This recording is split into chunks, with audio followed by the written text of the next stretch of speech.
What day is this? It's Mail It In Friday. Yeah, well, the dude abides. This is OverDrive with Hayes, Noodles, and the O-Dog on TSN 1050.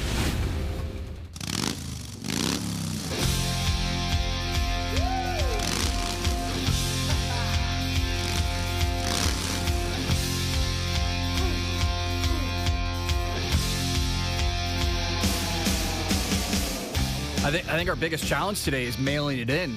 It's a Friday. We're relaxed. The regular voice of this show is not the one that's speaking to you right now, but other than that, we have loads to talk about.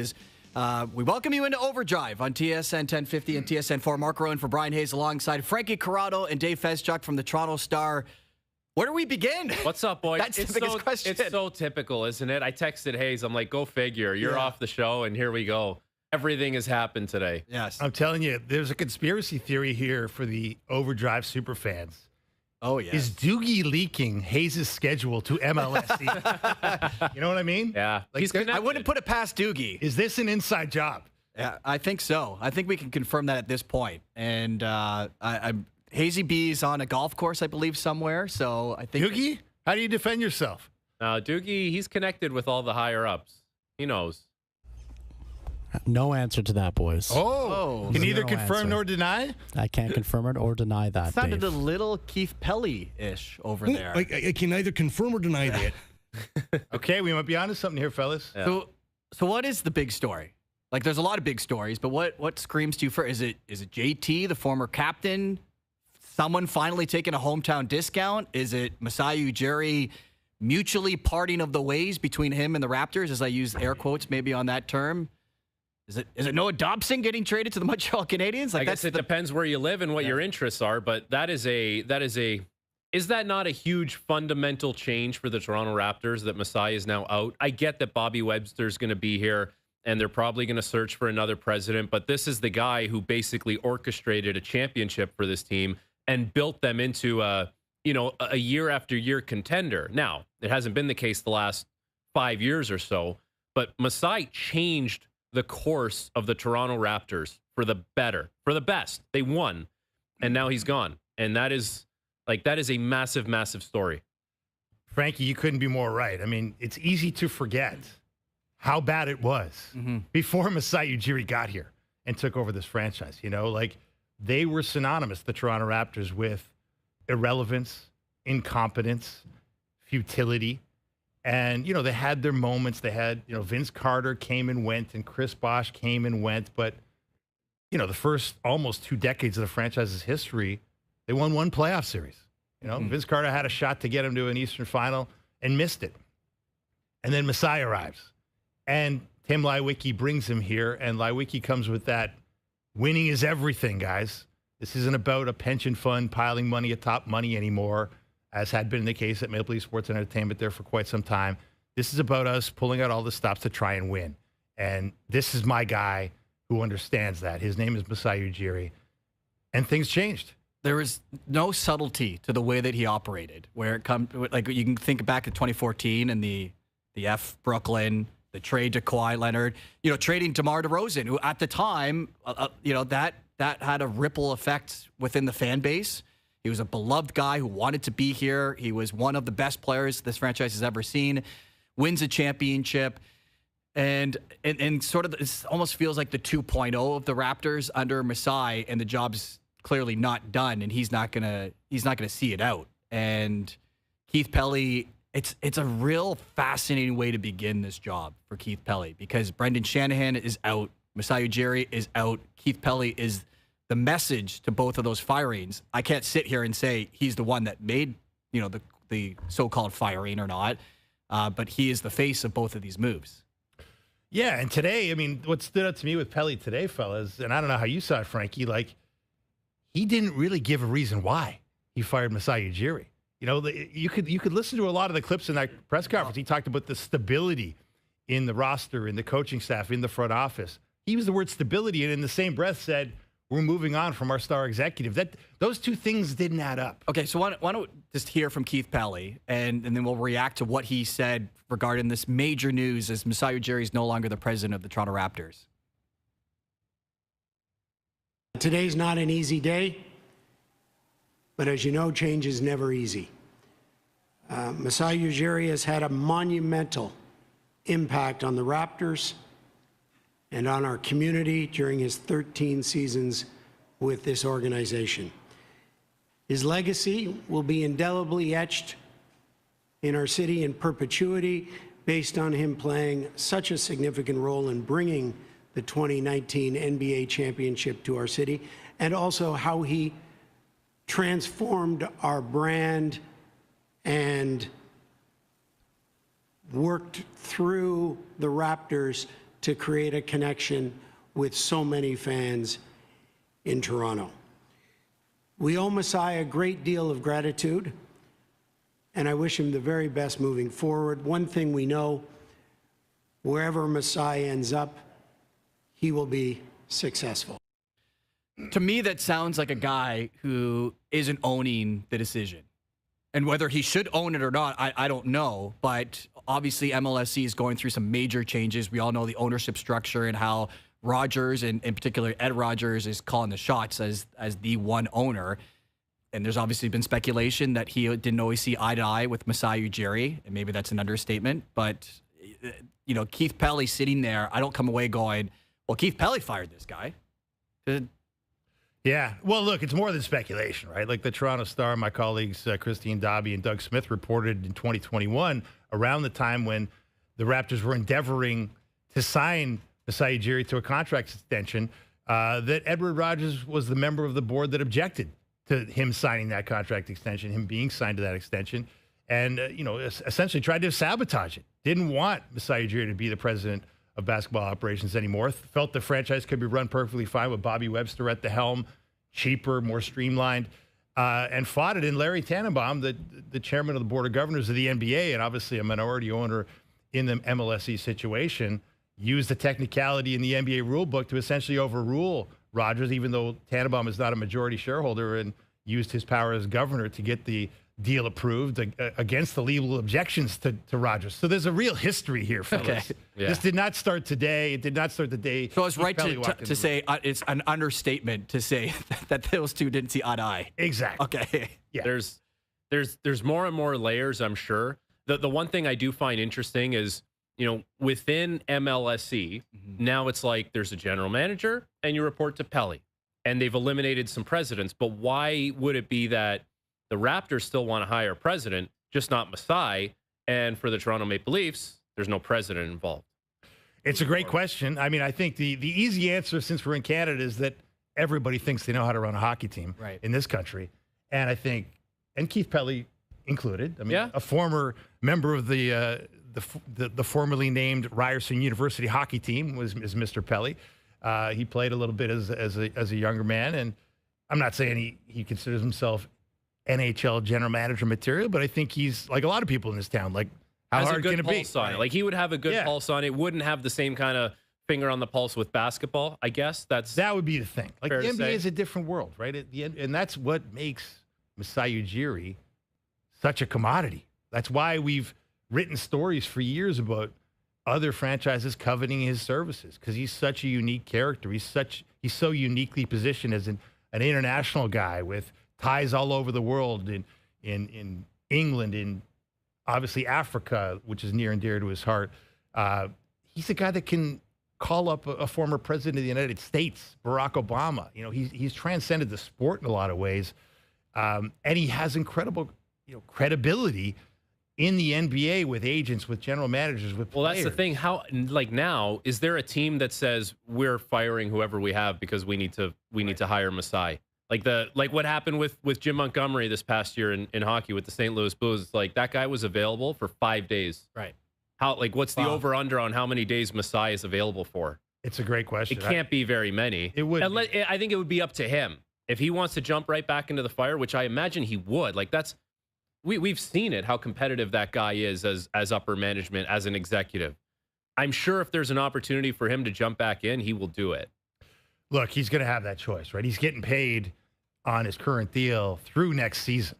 according to the terms of that contract. And he was the richest executive, or the highest paid executive in the NBA? Yeah, I mean, by most estimates, I mean, obviously we don't know the exact terms. But a team would have to at least match that if they were going to jump on him right now. I mean, I guess everything's negotiable, Mark, but it does feel like him taking a pay cut for a team that really wants him would be a stretch. Yeah. Well, once upon a time, the Washington Wizards really wanted him days after, or minutes after they won the NBA title. I don't know if they come circling back and try to get Masai. I mean, he's going to be able to write his own ticket. He's got. I mean, the other thing about Masai that is significant in the terms of this conversation about he doesn't necessarily need the money because he had an incredible structure in his current deal that paid him essentially a percentage of the franchise value increase during the tenure of the deal. Mm-hmm. So by my rough back of the napkin calculations, the franchise has gone up from something in the range of $2 billion to more like $4+ billion until recently. And then the Lakers got sold at a valuation of $10 billion. Jeez. And which was something in the range of a 30% hike from the previous sort of Forbes valuation of what the Lakers were actually worth. So if you take that to mean that the rising tide lifts all boats and all NBA franchises are suddenly worth 30% more because the Lakers are sold for $10 billion, and that was 30% more than we thought they were worth, then the Raptors are suddenly worth what? Like 30% more than 4.5. You're getting into the $7 billion range. I mean, it's he's a rich man. Let's put it that way, because he's getting I believe something in the range of 2% of the franchise increase. It's going to be like anywhere between $50 to $70 million. Well, the height of his tenure with the Raptors was 2019 when he won a title, and Danny Green's going to join us in about 20 minutes. He was obviously a member of that team. He's now working for ESPN, so we'll get his thoughts on today's news and also what's going on throughout the NBA, and we just saw the draft a couple of days ago. The other big news when it comes to teams under the MLSE kind of umbrella, John Tavares, and this is the guy that usually sits in this chair, Brian Hayes, has been hammering that the Leafs need to win a negotiation. And I think a lot of people after today are saying the Leafs finally won a negotiation. It's a 4-year deal for John Tavares at $4.38 million per season. So the former captain is back at a number that if he becomes your third-line center, you're okay with that number. And a guy who scores 38 goals last season could have made a lot more money if he went to the free agency market on July 1st. And so it's a day where a lot of Leaf fans not only are happy about the news, but I think a guy who is already popular is even more popular in the city. Yeah, I think there's a few different layers to this. First of all, yes, the Leafs won the negotiation. John Tavares clearly wanted to stay, but you have him at a number now where if he starts next year as your second-line center, it's okay. Like it's fine. But as the duration of the contract moves on, you can easily slide him to the wing or be your third-line center. And quite honestly, 4.38 for a third-line center is going to be seen as very, very cheap in the not-so-distant future. So they did great that way. As far as John Tavares goes, like, people will point to the DNA needing to change. In a way, like it should be pointed out, this is a little bit of a change because he didn't get every last penny's worth. He left a lot on the table now. So you could say that, the days of the star guys kind of holding the team hostage, John Tavares has said that's not the case anymore, at least for him. So that's significant as well. This is a really very positive news for the Toronto Maple Leafs on like a number of different fronts here. Oh, without a doubt. I mean, this is groundbreaking stuff by Brad Treliving. Mm-hmm. Forget about John Tavares leaving something on the table. Like, it takes two to tango, and For Brad Treliving to get him at $4.38 million cap hit, which includes the deferred money, which is a nice little structure there where he's going to save some taxes by getting his money deferred down the road. And obviously it helps the Leafs in lowering the cap number. I mean, this is what we've all been clamoring for. This is what this team has deserved. The respect that it means something to play for the Toronto Maple Leafs, and you have to price that in. Like, if you say, I want nothing more than to be a Leaf, put your money where your mouth is. And Brad Treliving was actually the first executive in this town in the Core 4 era to say, put your money where your mouth is. Understand that to wear this crest means something. Understand, by the way, we can talk about the financial sacrifice, but don't cry too hard for John Tavares, because being a lifetime Leaf, living in this town as a retired Leaf, very lucrative Yes. business, And especially if you ever win something. And you know what? We probably won't talk about the $11 million deal anymore. We're going to talk about John Tavares leaving a lot on the table on this one, because there would have been teams that would have paid him $7.5, $8 million. For sure. For sure. And in the same division, they would have paid him that much money. And meanwhile, Tavares said, you know what? I just want to be in Toronto. And like the Matt Duchene contract came up when he signed for $4.5 with Dallas. And now Tavares is in an area that has much higher tax, and he took less money. So we like throw that comparison out the window. Like this, John Tavares did himself some favors here as far as like what his PR, the optics are going to be, how he's viewed moving forward. Yeah, and again, like, you know, we talk about the no tax state advantage. We've made a lot about that because the Florida teams have done really well in a no tax state. In Florida, Dallas has done well in Texas with a similar situation. But, you know, I spent some time last week talking to tax guys and financial services guys, and there's ways to mitigate your taxes in Canada. So the idea that these guys are paying through the nose, if you get signing bonuses, which this deal includes, you pay a lower tax rate. If you get, you know, deferred money in what they call a retirement compensation agreement, an RCA, that is taxed at a lower rate. So there's ways you can kind of make up for what is perceived as just this blanket disadvantage that Canadian teams have and high tax state teams have. But if you're creative, which is what this deal is, you can make the player whole, to use that sort of financial term, by using those vehicles, as long as the guy at the table across from you in the player is being reasonable and understanding that if he wants to stay here, he's got to play ball. And that works because of his age too, right? With the bonuses? No, so he'll get the signing bonuses. Like he'll get all kinds of money up front as signing bonuses. He can't sign the 35-plus deal yet because he's not 35 yet. Like Claude Giroux can do that. Right. Taze could have did that. Ben yeah, exactly. But you know what else this helps with?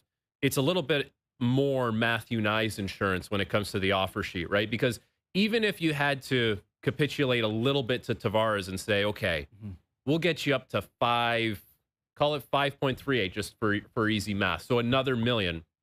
You've essentially saved $1 million flexibility for, you know, now you can spend on July 1st and not feel like you're as, you know, worried about the offer sheet. You have a little more flexibility that way. So he's given them some Matthew Nyes insurance, and he's basically given them a little bit of wiggle room to say, okay, you can go out and try and spend an extra $1 million on a UFA that you think is really going to help us, because we know Mitch Marner's leaving. And the point about the tax, Mark, is just that the signing bonus, like his first year, for example, next year, this season coming, he's going to make a base salary of $1 million, and the signing bonus is worth 4.5. So that 4.5 is taxed at a much lower rate than your regular income as a Canadian playing in the NHL. So anyway, it's boring stuff, but this whole thing about, you know, the no tax states have this, you know, sort of unmanageable advantage that everybody else is suffering from. There is some truth to that, but there's also ways to mitigate it. So, excuse my ignorance, why don't you just do that with every player then? Well, you know, first of all, you have to have the financial wherewithal to pay those signing bonuses, which very few teams do. But the Leafs do. So they use that advantage. And but obviously, yeah, it comes down to negotiations and how players want their contract structured. Not everyone has that kind of leverage to say on July 1st every year, I'm picking up this many $1 million. You know what I mean? Yeah. It's just not everyone gets afforded that. Right. And there had to have been some urgency to try to get this done by the end of the weekend, going into Tuesday, knowing what you've committed to John Tavares and what you can play around when it comes to free agents. Like, that's the other thing that, you know, JT could have really dragged his heels here and say, give me a couple more weeks. It's like, well, then by that point, Marchand signed and Ekblad is signed, or whoever else they're going after. Yeah, you need to have your cost certainty, right? Like I thought the Leafs, I don't know what you thought, Dave, but I thought the Leafs were already in a good spot, like to mitigate their risk against Nyes. Like they have, $25 million in cap space with 17 guys signed. Like they were already in a good spot.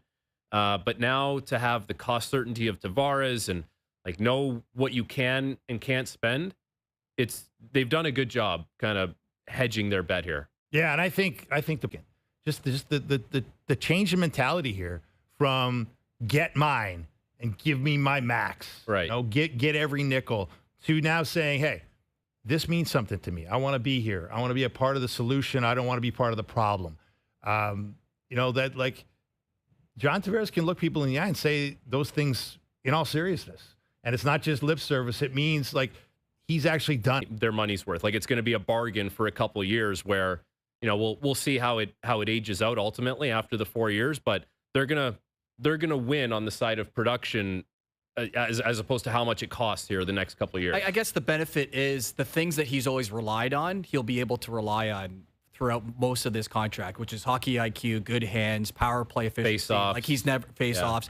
Like he's never been a dynamic skater. And while the game is fast and there's times in the playoffs where you looked at John Tavares and thought he's really slow and he probably shouldn't be on the ice in these situations, with this contract at the number that it is now, maybe you're getting someone who's in that situation and is playing in those spots. Wow, they better hope. Right? They better hope. I mean, he is 34 years old, and we all know how diligent he is as a worker and keeping himself in great shape. But, yeah, the fall off in the playoffs was considerable. It could just be a bad year. Maybe he bounces back, but they better hope he does because obviously he's got to be a contributor. But you don't look at it through the $11 million lens anymore. You look at it now moving forward as the, not even $4.5 million lens. And, like, think about it. You could spend $4 million on way worse players than John Tavares at this point. I don't care how old he is.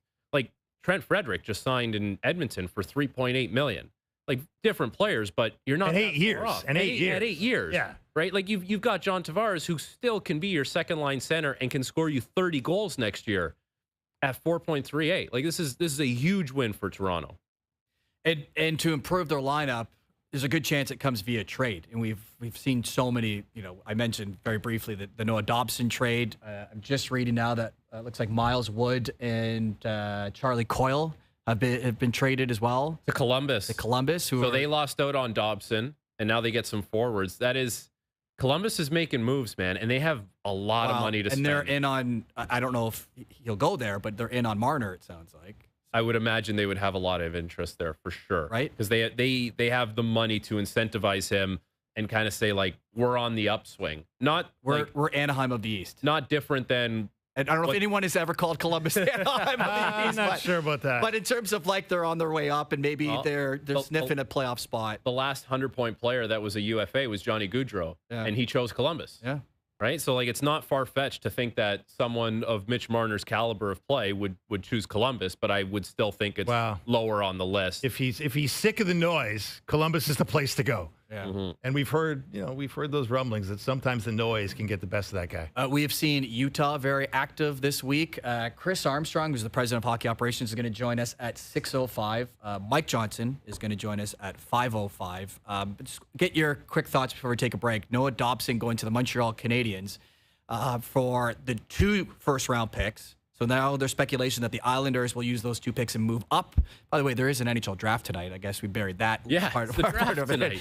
That's why all this is happening. So there's speculation that they're going to try to move up for a top 5 pick and get Higgins, who's the local guy, on top of getting Matthew Schaefer, who we all expect to go first overall. But Emil Heineman's also going the other way. But you covered the Montreal Canadiens pretty much on a game-by-game basis during the season. What does Noah Dobson do for them? Well, he gives them an element on defense that they need. Like they need a marquee defenseman outside of Lane Hudson because, on the left side, it's Hudson, Gooley, for now Matheson. But, it's like, who would you rather have, Alex Carrier or Noah Dobson playing on your top pair, right? Like, so, and David Savard is obviously gone. But outside of all of that, Noah Dobson he's a marquee defenseman who's going to play big minutes on a team that wants to get back to the playoffs again and year after year. And I think this kind of shows that they're trying to do that. They're trying to accomplish that. Is he the perfect defenseman? No. If he's coming off the season he did a year ago at $9.5 million a year, it's a steal. You are banking on the fact that he's want him to be the 70-point guy, not the 30. Like a year ago, we were talking about him on the Four Nations team. Possibly. Yeah. Now he did not have that kind of year, and maybe it was just a bad year on the island. But at some point, you have to say we're willing to pay a price to kind of move the needle here, and you get what you pay for. So they've paid a lot for Noah Dobson, and they hope that he can bring a lot to the table for them. Lots to talk about. By the way, we don't have to worry about an NHL lockout for a while. That they've extended the CBA at the National Hockey League. The Blue Jays are in action, an important series against the Boston Red Sox. We have some news when it comes to Vladimir Guerrero Jr. and his status tonight. We'll get into all of that. But coming up next, Danny Green, a member of the 2019 NBA champion Toronto Raptors. He will react to the news that Masai Ujiri is out as president of the team as OverDrive continues on TSN 1050 and on TSN 4.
That's the motto.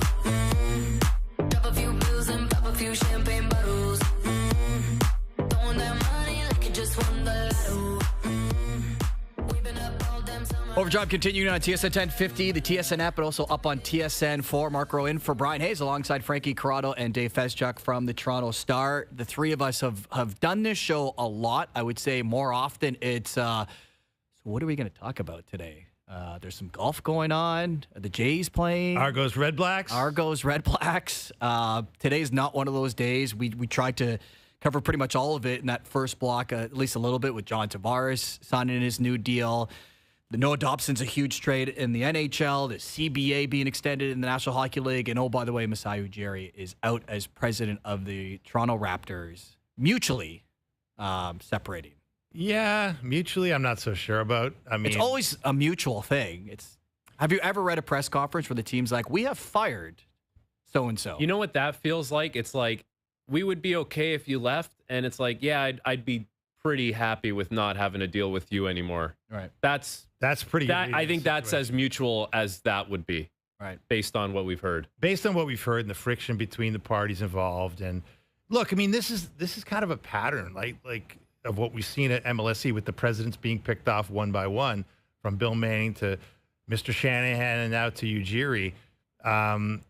You know, the one thing that is an obvious tension is the fact that Larry Tannenbaum has gone from very influential as sort of the mediator when you had this 37.5% triumvirate where Bell and Rogers owned the 37.5% each, and Larry Tannenbaum had the 25%. And so it was a three-way democracy, and he was the swing vote, right? And, you know, he was also very loyal to Shanahan, which explained in a lot of ways why Shanahan stuck around as long as he stuck around in the face of repeated failures, to put it very kindly, in the playoffs. He's obviously very close with Masai Ujiri, which is why I think you could argue is part of the reason why there was that tension between Edward Rogers, who objected to the contract extension Masai Ujiri got in 2021, and Larry Tannenbaum, who did the end around to get that contract extension pushed through for Masai. It's gone from a democracy where Larry Tannenbaum was very influential to what is going to be essentially a dictatorship where Edward Rogers is the only vote that matters. Yeah, and it's very uncommon for someone like Masai Ujiri in his position to get let go in between the draft and free agency. And I think that's what also hit a lot of people pretty hard today, that in terms of the timing, and especially with 1 year left in his deal. Well, Bush League timing. It was Bush League timing. Right. I mean, it's supposed to be about the players you just drafted, isn't it? Yeah. The day after the draft. You might want to maybe focus on the players you just drafted, but they chose into the route. Well, speaking of players, Masai Ujiri's tenure will be always highlighted by that title in 2019, and a member of that team is joining us now. You see him on ESPN, obviously had a decorated career in the NBA. Danny Green joining us on OverDrive. How are you, Danny? Good, I'm good. How you guys doing? Thanks for having me. Well, great to have you on, especially with your relationship with the Raptors and with Masai Ujiri. And we're just trying to unpack what has been massive news for, I wouldn't even say the city, I would say the sport in all of Canada. So let's just get your reaction to Masai Ujiri, who's out now as president of the Toronto Raptors. Yeah, I was a little shocked by it, man. As you were saying and explaining how big of an important piece he was and staple to the country of Canada and the Toronto Raptors. And he's done so many great things and was in the midst of making some good moves to turn it around. So, I mean, I know he's been there for a long time, and it seemed like his tenure was coming towards the end, but it seemed a little bit abrupt for it to happen, like, right now. But, yeah, he's been amazing, man. Everybody loved him. He was a player's, type of guy. All the coaches loved him, staff, front office. And, he was the type of guy that said you could trust him to turn some things around and recruit some big-time players to be there. So I was a little shocked by it. Danny, put that in perspective a little bit more elaborately, if you would. I mean, you've obviously been in the trenches as a championship player for multiple franchises. Now you're working in the media. Like, what is the overriding perception of Masai Ujiri in the wider world of the NBA? I think, the perception is that people love him and they want him. I think he'll have a pretty good pick of the litter of where he wants to go next. That's what I'm assuming anyway. A lot of people, his influence, they respect it. They value it. I think he's a very valuable piece. So I think whoever is looking for a front office person, I think he'll be top of the list. Take us a little bit behind the curtain as far as, your first maybe interactions with Masai Ujiri and, what you took away from those experiences. I mean, the first was the press conference. It was great. He welcomed me open arms, me and Kawhi, and, he made us feel at home. And I only spent 1 year there, but it's a place I can call home because of him and Bobby Marks. Bobby has done a great job as well of making things easy and comfortable. So those two guys have really made me and Kawhi feel at home and embraced. Danny Green joining us on OverDrive. Danny, you talked about his ability to recruit players. So how does the perception of the Toronto Raptors change today following this news? Say that again, I'm sorry. Just how does the perception of the Toronto Raptors throughout the league, whether it's players, whether it's other executives, change following the news that Masai Ujiri is out? I don't know if it's as much of a desired destination. Obviously, the city is amazing. The people are amazing there. But without Masai there, it's hard. I think it's going to be a little tougher unless they get somebody to replace him that's just as good, if not better, to recruit those type of guys. But with Masai there, he was big and beyond borders of basketball and NBA Africa. So he could have recruit guys from those parts of the areas and certain different foreign players like a Giannis Antetokounmpo. So it's going to be tougher to try to get those type of players or lure them there without Masai being there. Danny, I mean, they've talked about, hiring a search firm to find a replacement for Masai Ujiri. I mean, at that level, is there anybody that pops to mind that they should be targeting, or should they poach an executive from another team, or at least try to? How would you approach it if you had to replace a guy as indispensable and, as you point out, as influential as a Masai Ujiri? Yeah, nobody comes to mind that's free. You're going to have to try to approach somebody like what the Knicks are doing. You're going to have to probably try to go to front office with, in Boston or Danny Ainge in Utah. You have to go somewhere that people make good decisions. It's going to be hard to replace that type of guy. So you talked about the difficulty that it could be as far as recruiting players. And, Masai was always aggressive. And I think as a player, sometimes you really, if you're on the team, you appreciate that because you're like, this guy's willing to do everything that it possibly takes to win. How did you take that, I guess, mindset that Masai had? Did you appreciate that as a player? Very much so, yeah. He did what was necessary. And if it wasn't for that, I probably wouldn't have been there because he probably would have kept the team together and tried to win with the guys that they had. But, he took a chance and taking a risk on a guy like Kawhi and myself, not knowing that we might not be there for a long 10 years after that year, but thought it would be worth it to get a championship and trading DeMar. So, for him to have the guts to do something like that just shows you, how aggressive the risk-taking, and it's that he's willing to put on the line to make, winning happen. Well, it's certainly a new era for the Toronto Raptors moving forward, and we haven't even hit officially free agency, but we just wrapped up the draft, and Danny, obviously, to no surprise, Cooper Flagg went first overall to the Dallas Mavericks, and it's not a typical situation for a number one pick as he joins the team that just 2 years ago went to the finals. They have Anthony Davis. Kyrie Irving is expected to return from his injury in the second half of the year. How close now are the Mavs to where the Thunder are, or at least where the elite teams of the Western Conference are, given that they've just drafted a guy who people have labeled as a generational talent? Very close, and they are an elite team when healthy at full strength, but they have to get there. We have to see Kyrie come back. They do need some depth at the point guard position, so we'll see what they do with that when that happens, but they're very close to being a top team because of the front court that they have with the size and the length. Adding Cooper Flagg to that, Anthony Davis, Lively, Gafford, P.J. Washington. They have such an abundance of great bodies at that position, which makes you dangerous in this league. So at full strength, they're very, very, and very healthy. They're very dangerous and are a contender, but they have to get there. Danny, and I guess one of Masai Ujiri's last acts as team president, the Raptors select Colin Murray-Boyles with the 9th overall pick, and he had an interesting reaction that the ESPN cameras picked up, appeared to mouth an expletive and sort of shake his head. I don't know how you interpreted that. What did you make of it? I think he further explained that it was part of his excitement, but I don't know what the reaction was. Maybe it was something he forgot, because draft day is kind of like, I want to say like a wedding day where it's something, something's going to go wrong, where you forget something happens. Maybe he forgot something before you went on stage. That's what I'm hoping, but he said it was of excitement, so we'll see. How he embraced it.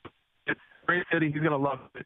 And, your first reaction, a lot of things can be interpreted wrongly when you get the camera. Well, and I don't know if Ace Bailey's any happier going to Utah, and much was made of the fact that he didn't go through the workouts, and that there are particular teams that he wanted to play for, and we've heard whether it's former players or current players, be very vocal about how he's approaching the start of his pro career. If you had a sit down with him, what would your advice be for a guy like Ace Bailey?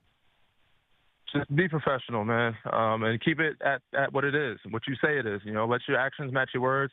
If you come in here, it's just about basketball, and you want to play basketball, do that, regardless of what team drafts you or where you don't want to be. Come in and do your job, be professional, and don't be entitled, man. It's a blessing to be in this league and have an opportunity to play in this league and make some money, because nobody's bigger than a game of basketball, and as fast as you got in, is as fast as you can get out. So enjoy it, embrace it, and be professional. I think that's a message that resonates with pretty much every fan of this league, and with a lot of players throughout the league as well. Danny, on a day like today, it's great to have you on to get your perspective on not just the NBA draft, but obviously the news that Masai Ujiri's out as president. We appreciate you coming on, and all the best moving forward. Appreciate you guys, man. Thank you. There you have it. Danny Green, former Raptor, multiple NBA champion, but the one that we always think of, obviously, is 2019, and some, pretty transparent when it comes to what the Toronto Raptors are following the news of Masai Ujiri, being essentially fired by the Toronto Raptors. Right, and Danny Green making the point that I've heard from a lot of NBA people today. You can fire Masai Ujiri. Good luck replacing him. Right. He is not an easy guy to replace, and nobody popped to mind for Danny Green, who's as connected as anybody who's played for some of the great franchises in the league.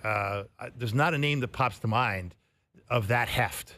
The thing that I guess is scary now is, Masai was such an influential person in the league, and he's right. Like, he could make aggressive moves. He could recruit players, and ultimately that was a big reason why they were able to win a championship. Whoever's coming in now, like, they're working from behind in that regard. And so now Toronto's got a lot of work to do as a franchise to kind of reestablish that. Whoever, that's going to fall onto Bobby Webster for sure. That's going to fall onto whoever replaces Masai, but that is not an easy thing to replace. Well, and he was one of the superstars of this team, right? And you think of whenever you lose a superstar in any sport, you always wonder, how do you replace them? And it's often the case is, well, the reason, we had the superstar is because, we drafted them and we developed them, and it took time, and eventually they became the player they are, and then we lost them because of free agency or whatever the situation. That's Masai Ujiri with the Raptors, right? Yeah. Like, he worked his way up, went to Denver for a couple of years. They were able to get him back, and he became, the GM and then the president that he was. That's if you're asking, how do we get the next Masai Ujiri? I hope everyone has patience. Yeah, exactly. Right? Except if you've got a lot of money, and they do, right? Maple Leaf Sports Entertainment is built on a pile of money down on Bay Street. So, to Danny Green's point, maybe you got to look at doing what the New York Knicks are doing and calling other franchises to ask about the availability of. Hopefully you get a different answer. Executives that are installed. Now, that feels a little James Dolan-esque, Right. doesn't it? Yeah. And not necessarily what I would call a great plan, but is it really a plan to let the guy walk out the door that was your star executive without an obvious person to replace him? I wouldn't call that a great plan either. Or is it just simply Bobby Webster? Is Yeah. he the replacement? Like, is he the heir apparent to Masai Ujiri? But if he was, why do you Why call not announce it? call a search firm into the process? And what does the search firm do, guys? You got a little experience with that. We've had many executive searches in Toronto over my tenure writing about sports in this town. And what does a search firm do? They're an agency connected to an agency. They've got clients. They're going to interview a lot of their clients. They're going to have interests in installing certain people. That's how these things work, right? So why would you, if you really wanted Bobby Webster to be that guy and you saw him as that guy, I'm not sure you'd bring in the executive search firm to kind of identify, oh, he's right here sitting next to us. His name is Bobby Webster. Is that not the other issue then facing this team, is that you have, I don't know if I want to call him a lame duck GM, but a guy who certainly doesn't know what the security of his position within the organization is. And he's the one that now, without Masai Ujiri, it's left to him to continue this rebuild or whatever phase they are in this rebuild right now as they try to become a playoff team again. I could be wrong, but it feels like there's going to be more responsibility entrusted with him. Like, didn't you get the sense that we would always talk about Masai? Masai wants to acquire this player. Maybe Masai can do this. We never really said, like, oh, if Bobby Webster goes out and gets player X. Now it's going to be always in Masai's shadow. Right. Like, now it's going to be, can Bobby Webster, like, even I think well, it depends who comes in as the president, or maybe no one comes in. We'll see. But it could just be like now Bobby's the front-facing guy, and he's got to be the architect. And so I think he's going to have more responsibility, which, should leave him to, I don't know, like have more, I guess, longevity here if he's able to execute on it. If he doesn't, then I guess we'll get our answer. The competing narrative with that, Frankie, and I think you lay out a very good case of what could happen. The competing narrative would be, if you do hire a president, why would that president want Masai Ujiri's right-hand man to be his or her right-hand man? Exactly. Yeah. And that's Bobby Webster. Like, you cannot talk about Bobby Webster without talking about Masai Ujiri. He's been at Masai Ujiri's right hand for the majority of his tenure here. And you don't know how Bobby Webster is going to function without, the major domo in charge. Yeah. Josh Lewenberg's going to join us at 6:30, so we'll get his thoughts and what he's hearing within the organization today on what is a huge day as they now go into free agency without the man who has signed off on every deal in the last over a decade now, as Masai Ujiri is out. Mail It In Friday is brought to you by Boston Pizza, Canada's favorite sports bar. Enjoy $15 lunch at BP, where you get an entree, a side, and a drink, and you'll get it all in 20 minutes or less. A fast lunch doesn't have to be fast food. See you for a $15 fast lunch at your local Boston Pizza. Mike Johnson's going to kick off the 5 o'clock hour. Chris Armstrong from the Utah Mammoth at 6:05 as Overdrive continues on TSN 1050 and on TSN 4.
Now, back to Overdrive with Hayes, Noodles, and the O-Dog.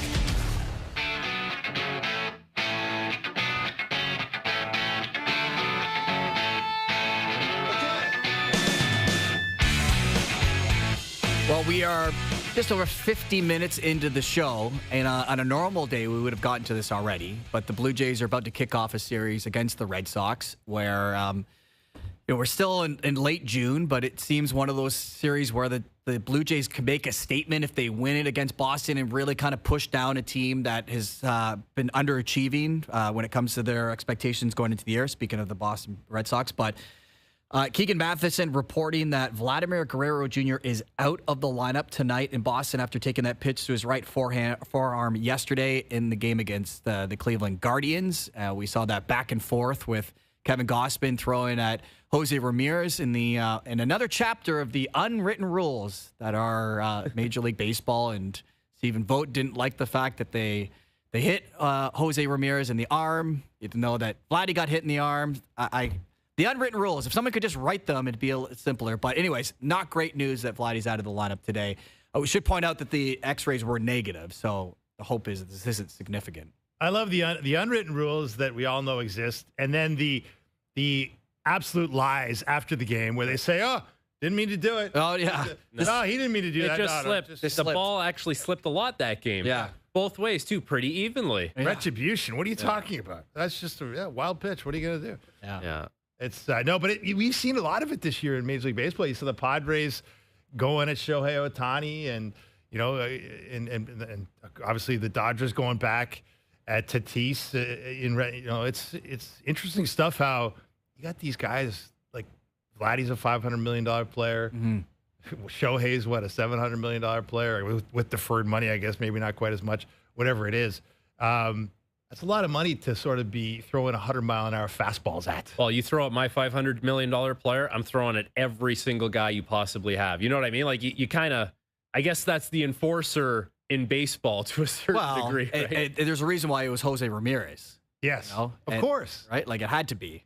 Well, except that, no, don't. You asked that question in the press conference, you're not getting a straight answer. Right? Well, but I guess I understand that. Obviously, if you admit to it, then you're really going to get in trouble for it.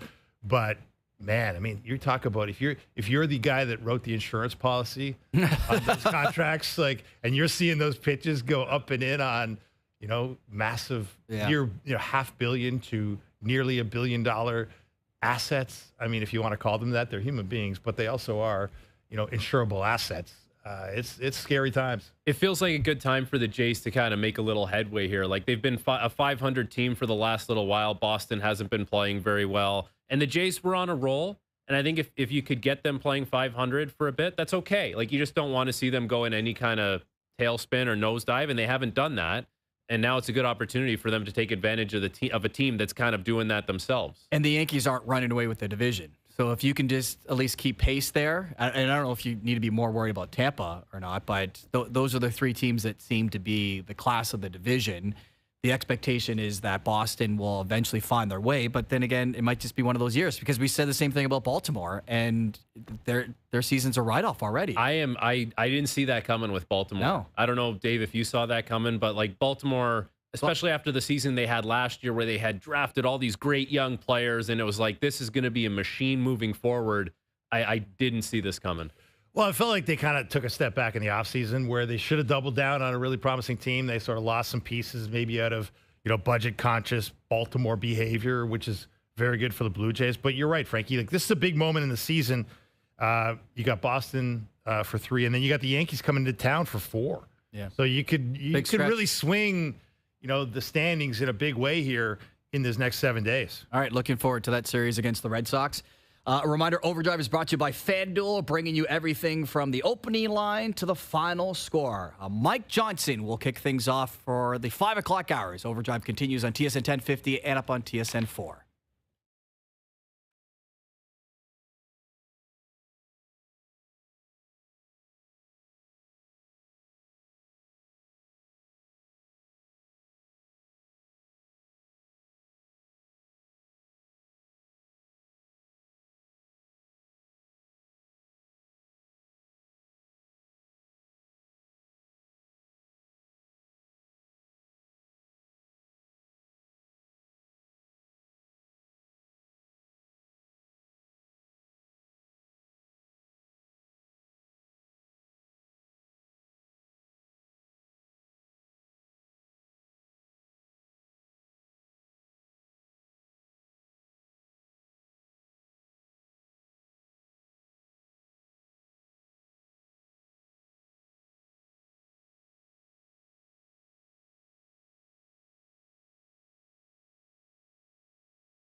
It's Mail It In Friday. The plant called and said if you don't come in tomorrow, don't bother coming in Monday. Woohoo! 4-day weekend. This is OverDrive with Hayes, Noodles, and the O-Dog on TSN 1050. It's that hometown crowd, it's in our blood. And even when the clock runs out, Hour 2 of OverDrive. Mark Rowe in for Brian Hayes alongside Frankie Corrado and Dave Feschuk from the Toronto Star. It is, I can only speak for myself, but I get a lot of messages when I fill in for the one and only Brian Hayes. And today is no exception. And, of course, the message from those within this network, within those on social media, even actually a neighbor mentioned it as I was leaving my house. Oh, Hazy's off, clearly, because everything is happening. This is the day where Brian Hayes, he's on the golf course for a pretty big competition, I hear. But, of course, John Tavares signs. We could have a Matthew Nyes signing at some point. It wouldn't surprise me. Masai Ujiri's out, so... pardon the pun, par for the course as Hayes is off today. NHL draft tonight. I think there's going to be more stuff that happens too. It seems like trades you're talking about? Yeah. There's so many teams that want to move up and teams that are tired of being bad. And even though it doesn't seem like there is a lot of sellers, if you're on the fence about it, this is the year to kind of turn yourself into a seller, because it seems like there's teams that are willing to pay a pretty hefty price right now. Yeah, could that be the theme, Frankie, of the coming days here with this draft and a rising cap and free agency coming on Canada Day? Are we looking at overpayment central here in the NHL? Well, it's going to seem like overpayment, I think, because of the salary cap going up. It's going up $7.5 million in 1 year. This is the biggest jump we've seen in, I don't know, ever? Quite some time anyway. Yeah, it's been a while. There's going to be a certain amount of sticker shock on some of the signings that happen, but if you're a team that needs a centerman, you can't sign a centerman right now. So what do you have to make a trade, or you're basically going to buy some time with who you have and see if you can make a move at some point. But there's not a ton of options. So I think prices are going up for certain Right, things. that's all you hear is that everyone thinks they're a buyer. We almost have to ask, so who's a seller? And can you name them all in one hand? And is that going to slow things down at all? And when it comes to trades, whether it comes to free agency, that's the fascinating thing to me. We already can see a trade in the works when it comes to the New York Islanders, because they acquired those 2 picks from the Montreal Canadiens. And I think more people would be surprised if they didn't trade those 2 than if they did. But and how much does it affect the fact that the NHL teams aren't all in one location? This is the first year where they're doing the NFL model, where they're all in their headquarters. That'll be interesting to see actually tonight as well. But I hope they go back to the old way of doing the draft, which it sounds like they are going to. The other thing that we've maybe glossed over is that there's a new CBA that is going to be ratified soon. And one of the things is the closing up the LTIR loophole come playoff time, which I'm very curious to see what that looks like, among other things that they're working on. It's that in the 84 games that seems to really be the headliner. 84 games makes sense, though, because I think you have nice symmetry between your divisional games, the other games within the conference, and, of course, the one home and away game that you play out of conference. But as long as you're cutting down the preseason. 100%. That's the caveat there. Let's get rid of some preseason games. First of all, no one needs to be playing 8 preseason games. 6 is also too much. I think 4 is a good number for the preseason. Here to that.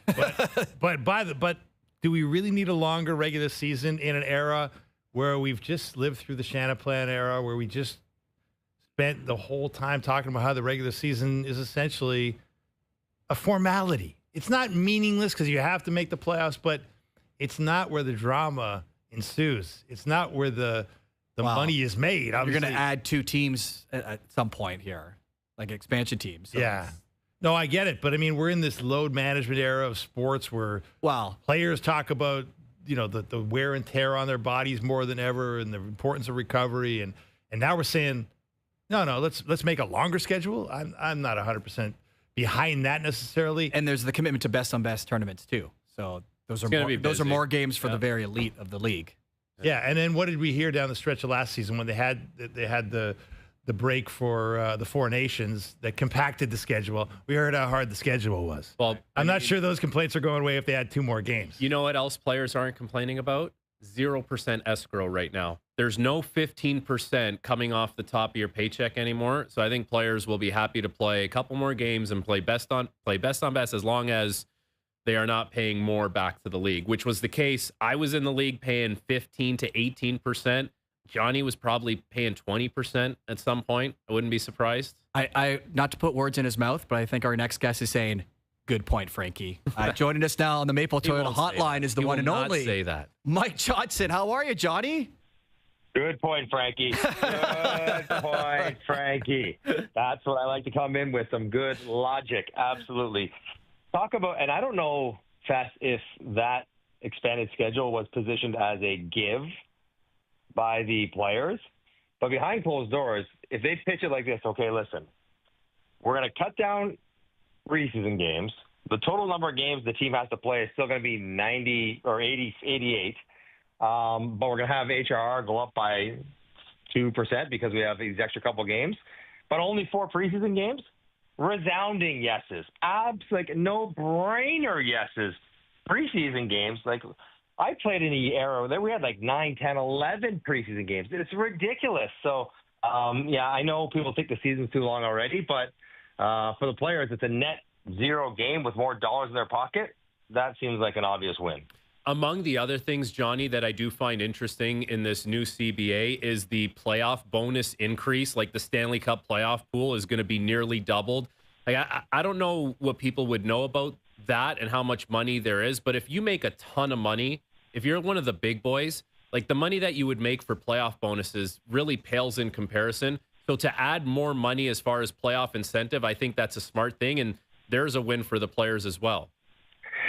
It is, and you know, players don't really care about. Now, if you're making the league minimum or making $1 million, let's say, which I understand is a lot of money, but you play for 2 months and you lose in the final and you walk away with like, I don't even know what it is, like it used to be 30, 40 grand. That almost does it after taxes and escrow, which used to be a thing. That barely covers your 2 months of rent and food and everything else. Like it's almost like a net losing money proposition, and players don't care. They don't play for that, but it is true. Or if you're a player that's not even playing, you know, you're basically losing money to hang around for 6 more weeks and not make that much. So it doesn't really matter. It's a nice little win, and I don't even. It's such a non-issue, Frankie, that I don't even know. Like, I think the one year we made in '99, 25 years ago, we made the conference final. Lost in the 3rd round, and I don't know if we got $26,000. Like it was a relatively small number. Mm-hmm. I don't even know what it is now, let alone what it's going to. So it's not a really big issue, but anytime it's a little bit more money for the players, that's not a bad thing either. Well, one guy who could have made more money if he went to the open market is John Tavares. He signs a 4-year deal. A lot of people were talking about $5 million a year would get the job done. Well, apparently $4.38 million will get the job done. What was your reaction to hearing the news? The Leafs got what they wanted, a massive hometown discount for John Tavares. And John Tavares got what he wanted, where I guess he got the 4th year, he got some no-move protection, and he got to stay at Toronto Maple Leafs and have his career extend here in Toronto and have his family get to grow up in Toronto. But for all the talk about contract negotiations with the Leafs that have generally gone one way only, and that is the players extracting every single penny. And this is not a criticism. This is just an observation. I don't have any problem with players getting paid as much as they can. But players getting every single cent from the Leafs, this is not the case at all. If he would have gone to the open market, Frankie, you love to look at the numbers, he would have been projected $8 million for giving, maybe a 2 or 3 year deal at $8 million per year. The fact is they got almost half that, less than Matt Duchene, given the tax parameters of Toronto and everything else. This is a pretty significant win. And it's important that people, well, one, celebrate that, given the amount of criticism that they take when it goes the other way. But also look at John Tavares now, not as a $11 million player, not as a former first liner. Look at him as a depth player who makes $4 million. And what do you expect out of a guy like that? Out of a Max Domi, out of players of that ilk? You expect maybe 15 goals and hopefully 35 or 40 points. I expect Tavares to get more than that, but he should be sort of evaluated and judged based through the lens of he makes $4 million, which in today's NHL is maybe a third-line player. Maybe. Trent Frederick money. It's literally Trent Frederick money. Literally a Trent Frederick number, except he runs into guys a lot. Tavares won't do that, but yes. And so you're hoping it's a good deal for Toronto, and it allows them all kinds of flexibility to still try to fill the other holes that they'll have with their roster. Johnny, is that supposed to make people feel better that he's got 9 points in his last 20 playoff games? Yeah. Okay. Because if you make $4 million, no. It will make people feel better if he gets 9 points in his next 20 playoff games. Okay. I got you. It's not about the last one. It's about the next one. So you can go backwards. Absolutely. Now, if we're going to be serious about it, Tavares left money on the table in his last contract. I know it was a big one, but he left money on the table in that contract negotiation to come to Toronto as well.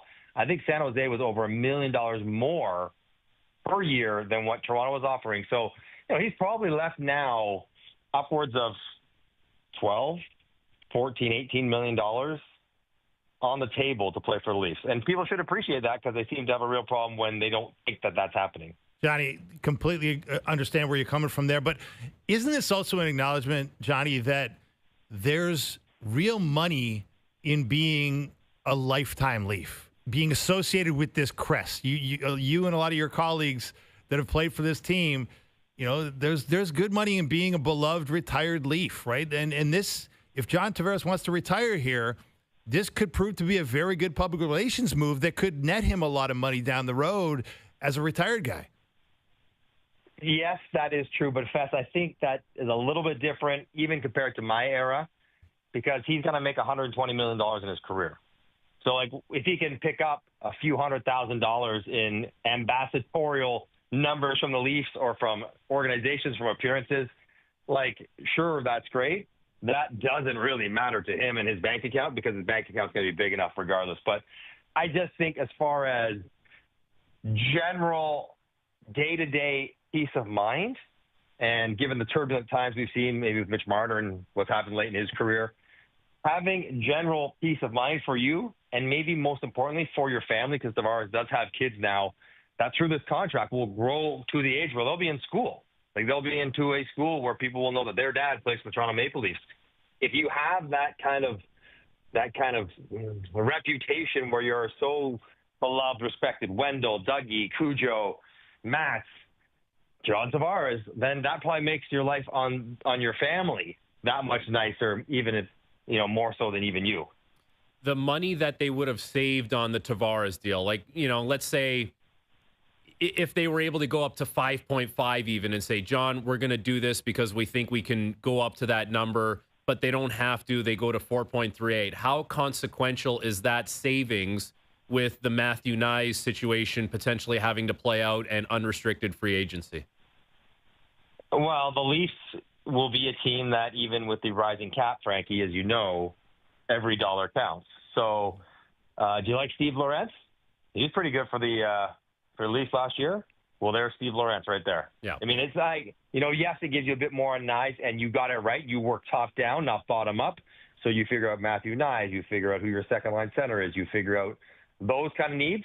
But if there ends up being money left over for the bottom, well, now you can have a guy like that come back and afford him. So every dollar still matters for the Toronto Maple Leafs. Not every team around the league will say that this summer, but the Leafs will. And so it's a win. It's a win financially as far as the salary cap management goes for the Toronto Maple Leafs, and that's not something that they've had happen a lot with sort of the last 7-8 years. Mike Johnson joining us on Overdrive. So as the Leafs continue to try to alter the DNA of this team, we've talked so much about free agency starting on Tuesday and who they could go out and get. But if they're following what the league is doing, it's more likely to come via trade, where we've seen some pretty significant hockey deals. Noah Dobson going to the Montreal Canadiens. Just recently, Miles Wood and Charlie Coyle going to Columbus. Do you see teams like the Maple Leafs maybe going down that road a little bit more than trying to go after one of the 3 Florida Panthers or another free agent? Well, Murray, I think unless it's Marchand or Bennett, that's what they're going to have to do. I don't even know. I get Brock Besser's a really good player. You'd like him. Maybe Nick Ehlers is the guy you go after. Beyond those guys, I don't think there's a UFA out there up front that would help them to the degree that they need help. So it has to be a trade. And I love it. I love to see Zegras getting traded and the Dobson deal going through and, Colorado working to make more space. These are good players getting traded in, pretty much hockey deals. So you need cap space. You need assets to go the other way. Leafs might have the cap space, not so many of the assets anymore. But, yeah, I think absolutely they will look to not free agency to address their other needs, especially the ones higher up in their lineup, unless they can get Marchand. I think they're going to take a pretty good run at him. I don't think Bennett's going to consider coming to Toronto. And maybe Nick Ehlers, they might take a good run at him if they can as well. But beyond those guys, yeah, Mark, they will look to offer sheets, free agency, trades, or different ways that you can find a way to get those players. It was interesting, MJ, to see today that Montreal pulls off the trade for Noah Dobson, and then, of course, Columbus pulls off a trade for Charlie Coyle and Miles Wood, and you're like, hey, look at that. A team that just got into the playoffs and the team that was 2 points behind that team that just got into the playoffs, both being aggressive, trying to make their teams better. What do you make of the fit for Noah Dobson with Montreal and the, I guess, not reactionary move by Columbus, but the subsequent move by the Columbus Blue Jackets? Yeah, and all reports had Columbus being in on the Dobson deal as well, so they were probably saving some of those assets for Dobson, didn't get them, and they pivoted. For Montreal, I mean, Dobson's a fascinating player. He's a very, very good offensive player. Not a perfect defensive player, Frankie, as you know, but he can move the puck out of his own end really nicely.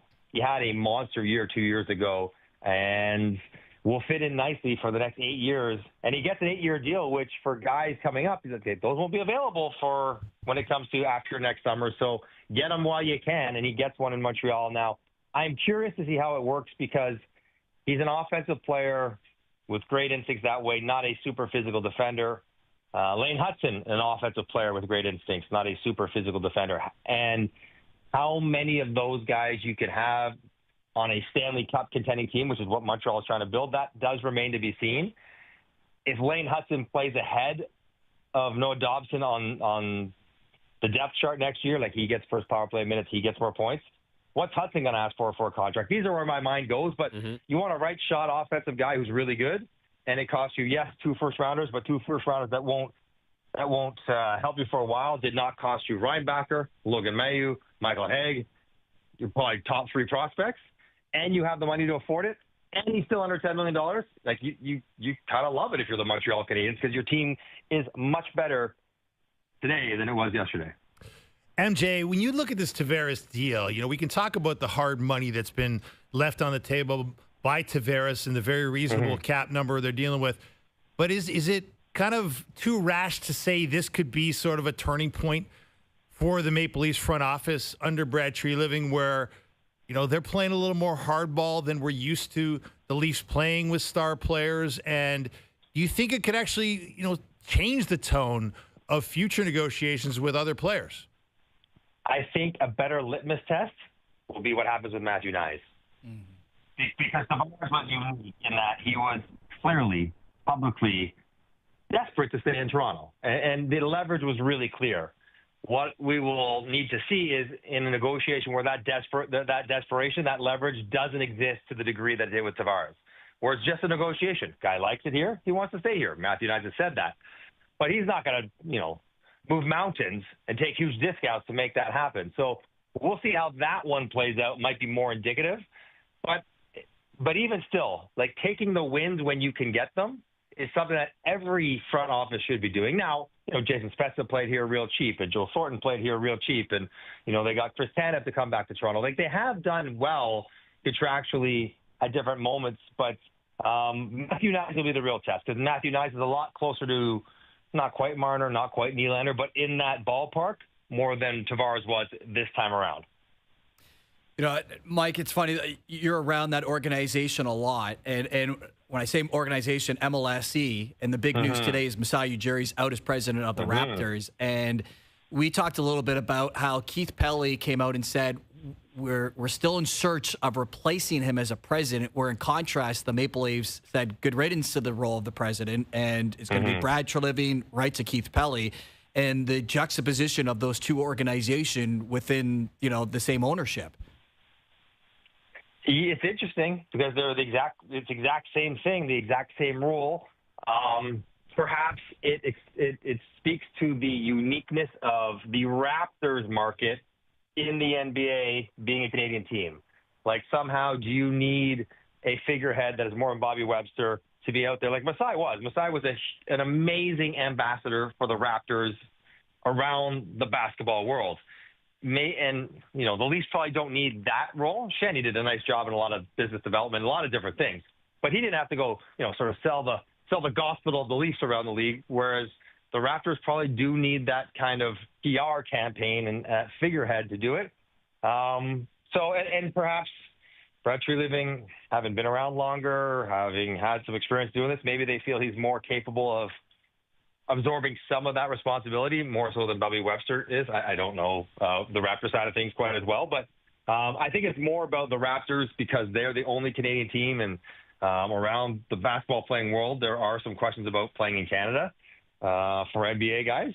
Not our new draft pick. He was just excited. He wasn't swearing. You got that too, eh? Yeah. That's what I've heard. He was just excited. But I think it's more to do with that than anything sort of like Leafs versus Raptors. It's basketball versus hockey in Canada. Yeah, I mean, MJ, you like the NBA. You follow the NBA. Yeah. I mean, when you see that happening to Canada's only team, I mean, it's a really seismic moment for a lot of people. There's a lot of fans. If you go on social media, there's a lot of hate being launched toward Keith Pelley for the move, and maybe people above Keith Pelley. I mean, what's your perception of it? Just as somebody who pays attention. Well, I mean, I think the writing was on the wall when MLSE was bought out and Tannenbaum and Bell were bought out, that the singular voice, whether it's the Rogers family or Keith Pelley, was going to make decisions. I think that the new management organization felt that there was a lot of, what's the right phrase, a lot of layers in the management for both organizations. Yes. And maybe that wasn't quite as necessary. And with those layers comes big salaries. Like, what's Masai, like 15 million or something like that? Yeah. Plus. Shanny was, maybe end up being half that or something, whatever. It's a lot of money that they felt they probably didn't have to pay. But, I think for Masai and like how significant he was in creating the team that won a championship and how significant he was in, making those hard deals. And so many people look to him when they decided to trade DeRozan for Kawhi and that whatever it takes to try to win mentality. Yeah, it's very significant, but not surprising. And again, I always default to whether it's the company I work for owning a team or somebody else. If you own them, Fess, guess what? You can do whatever the heck you want. Yeah. Right? Like, no doubt. You've obviously been successful enough to get to a spot where you own that team. Then if you want to put yourself on as a coach, what are you going to do? That's what happens. Whether it's advisable, whether it's smart, I guess we'll wait and see. But certainly have the right to make whatever decisions, especially with upper management, that they'd like to, because that's their prerogative as the owners. What kind of stuff are you looking forward to for the draft tonight, Johnny? You think we're going to get some big trades on the floor? You think the Islanders package those Habs picks up and try and move up for Hagens? What do you think? Yes, I want the Schaefer Hagens. It would be, and like, I don't know if you know Matthew Darch at all, but he's a smart guy. Obviously, he's been around the Tampa organization, but going this bold early for Darch to trade Dobson away. Now they have first. They got the 2 straight picks for Montreal. Can he possibly get the best player in Schaefer and then go get the hometown guy at 5, 6, 7, 8, wherever Hagens might be available or whatever he has to do? That would be awesome. That would just be great drama and theater. I was hoping it was going to be a big day, and it has been already. But I would like to see, the jockeying for the Islanders specifically to do Schaefer and Hagens together will be fun to watch. Well, it's been a big day. We hope Tuesday's a big day. You're going to be part of our Free Agent Frenzy coverage, which begins at 11 a.m. And I would say you get to sleep in a little bit, but you'll be up watching Wimbledon anyway, so it doesn't matter. You'll be ready to go. I will be, absolutely. And Frankie, as you and I go back on our list, guess who I now have to scratch off my offer sheet guy? Emil Heineman. Oh, yeah, that's right. Horse offer sheet got targets, And I think Montreal knew this, and that's one of the reasons he's not there. Yeah, Johnny and I were doing some hypothetical offer sheets the other day. A couple emails back and forth, and Heineman was on. Maybe we'll see. We'll see if. Hopefully not. Hopefully we have a lot of stuff to talk about. Johnny. I mean, hopefully we don't have to do any of that stuff we prepared for. But if we do, Heineman was going to be a smart one, and now I'm just going to say it for you so I can sound smart to you, Frankie. But we won't get it out there publicly. That's awesome. All right, we'll keep the other ones under wraps then. Awesome. That's it. MJ, enjoy the weekend, buddy. All right, guys. Have a great holiday weekend. We will see everybody on Tuesday. Absolutely. Mike Johnson joining us on the Maple Toyota Hotline. Drive the built-in-Canada, fuel-efficient, fun-to-drive Toyota RAV4. Gas or hybrid models available. Visit mapletoyota.com. Doogie has been yelling in my ear for the last minute to break because we have a special guest coming up. I don't know who it is. I thought it was a little inappropriate, the fact that he's been yelling at me. But then again, who it is. I'm a substitute teacher, so he can yell at me all he wants, I guess. So, big guest. Big surprise guest. Special surprise guest coming up next on OverDrive as we continue on TSN 1050 and on TSN 4.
Back to Overdrive with Hayes, Noodles, and the O-Dog.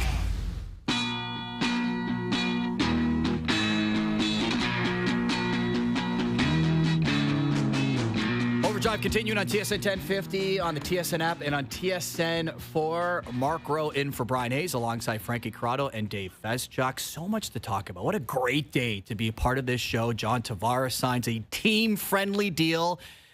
Masai Ujiri gets fired. There's a new CBA that will make sure that we don't have to utter lockout for a long time. Noah Dobson's traded. All these great things are happening, and all my social media feed is telling me is, we don't want to hear from you. We want to hear from Brian Hayes, who joins us now on the show.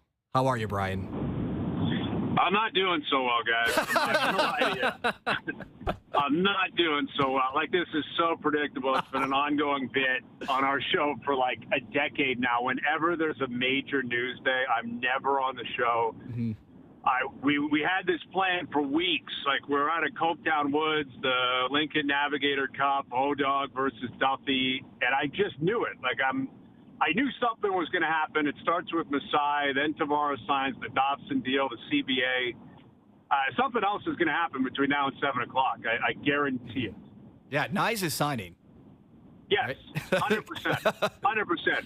But crazy day. I mean, it obviously, I guess MLSC and Rogers saved some money today. You know, is that the theme of the day? That Masai's out, and John Tavares, like you said, to his credit, he signed a team-friendly deal, but also to the credit of Brad Treliving and the Maple Leafs, because they knew they had leverage.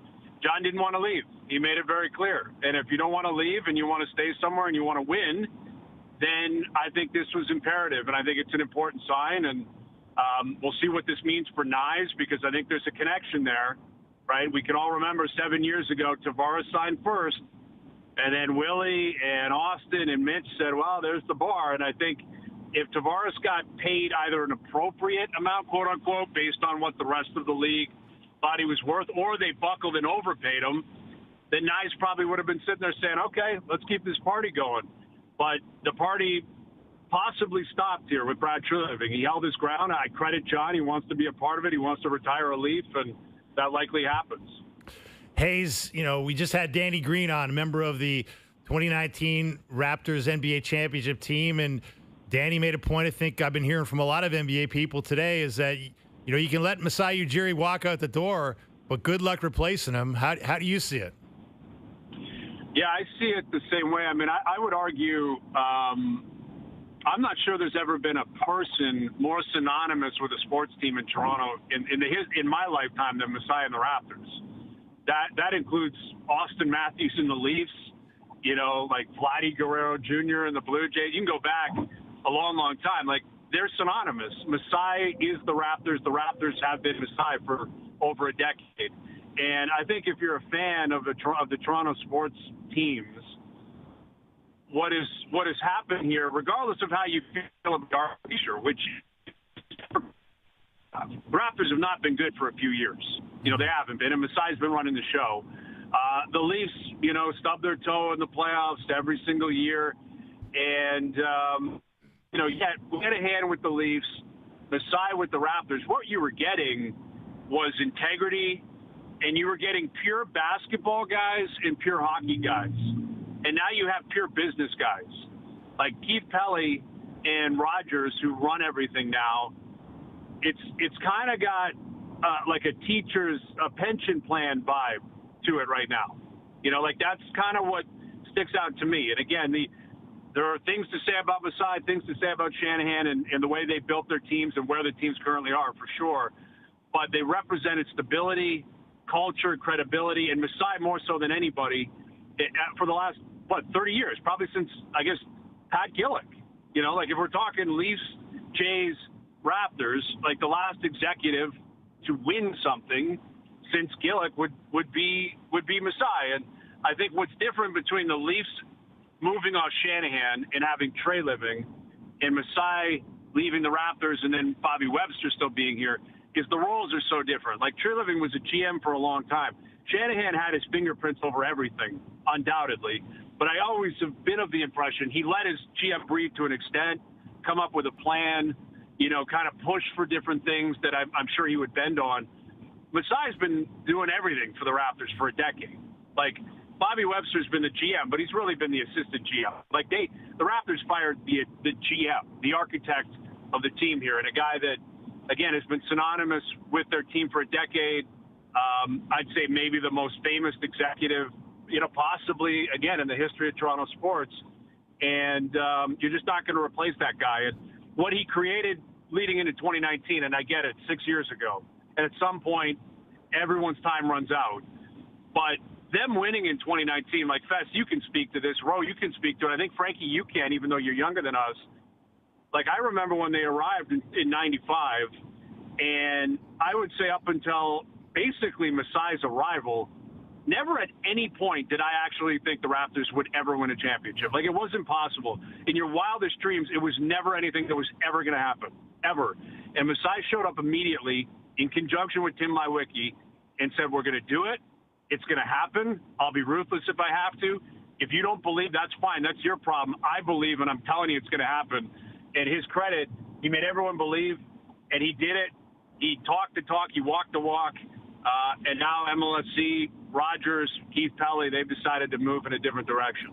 We had Danny Green on earlier, Hayes, and he kind of made the point that, without Masai there, like, the organization does lose a little bit of, a little bit of leverage, I guess, or maybe even credibility with some of the players around the league, where it's like Masai was so good at, yes, being aggressive, acquiring guys, but also recruiting guys. Like, there was something about Masai, and now they're not going to have him there. Like, how much of a hole do you think that is for the organization? Because we know the reality of the Toronto Raptors in regards to the rest of the NBA, right? Like, it's not easy to get certain players up here, and they had that, that lifeline with Masai. They don't have it anymore. Do you think that's going to be a significant factor for the team?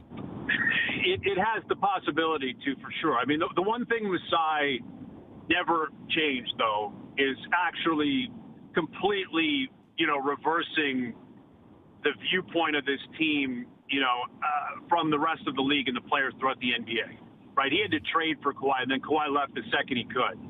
He never landed the big fish in free agency that I think he was trying to get, that he was hoping to get. So I do think you got to remember that. Like, Masai could not do that.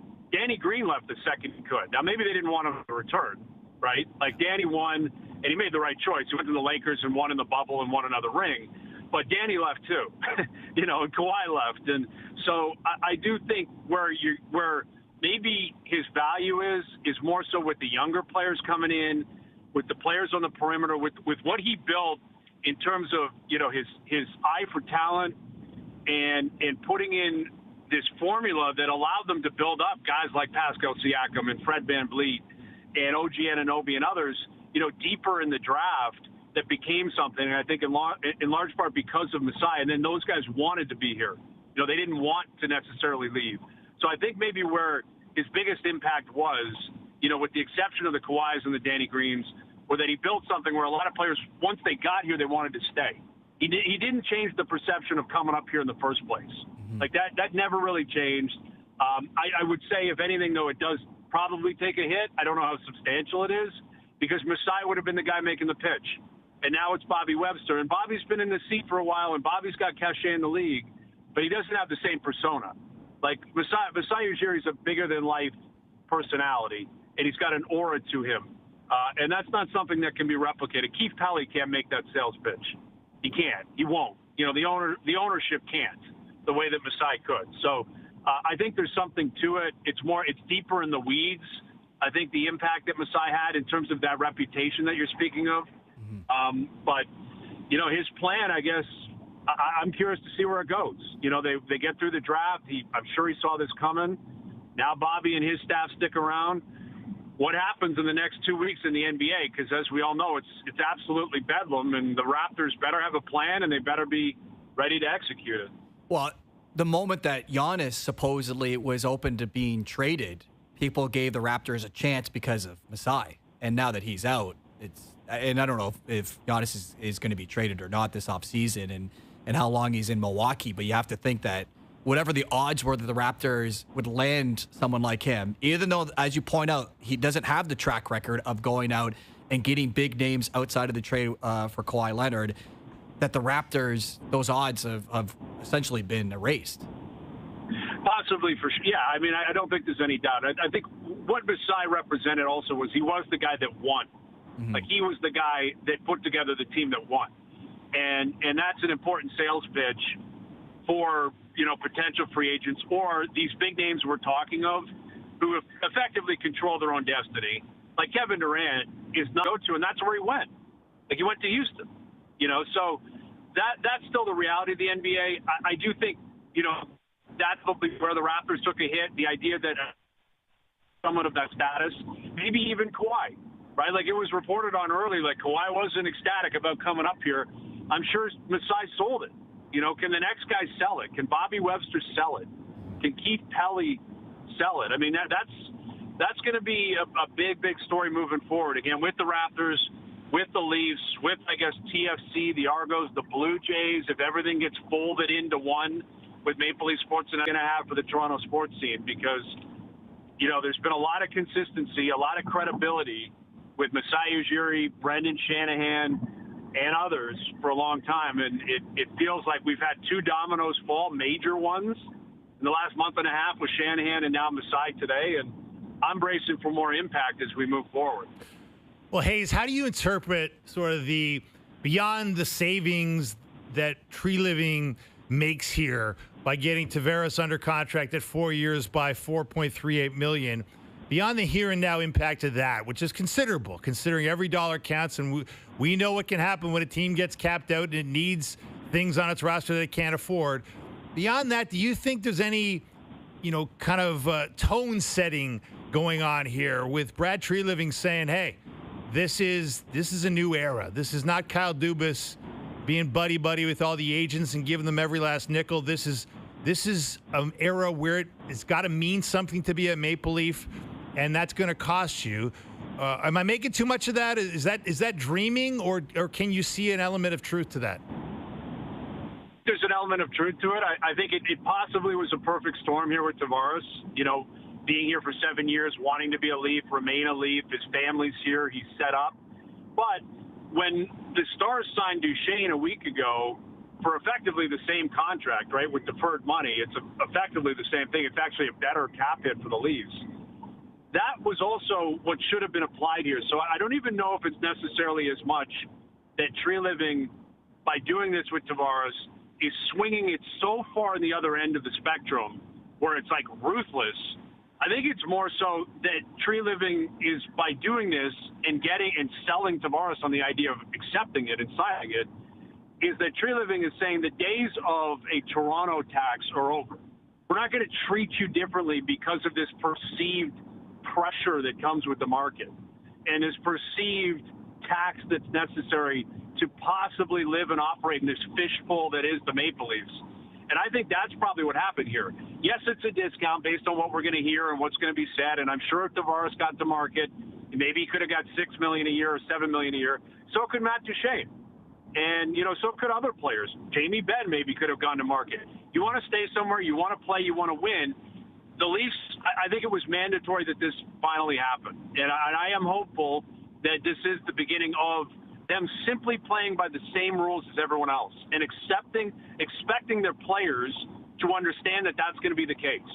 Because we know with not necessarily the Tavares deal, the original one, but certainly with the Marner deal, the Matthews deal, I think Nylander's deal, it was just make them happy, don't extend it, make sure they're comfortable, whatever they need, whatever they want, just give it to them. Like, that was the attitude. That was my perception of the attitude in the end with negotiation.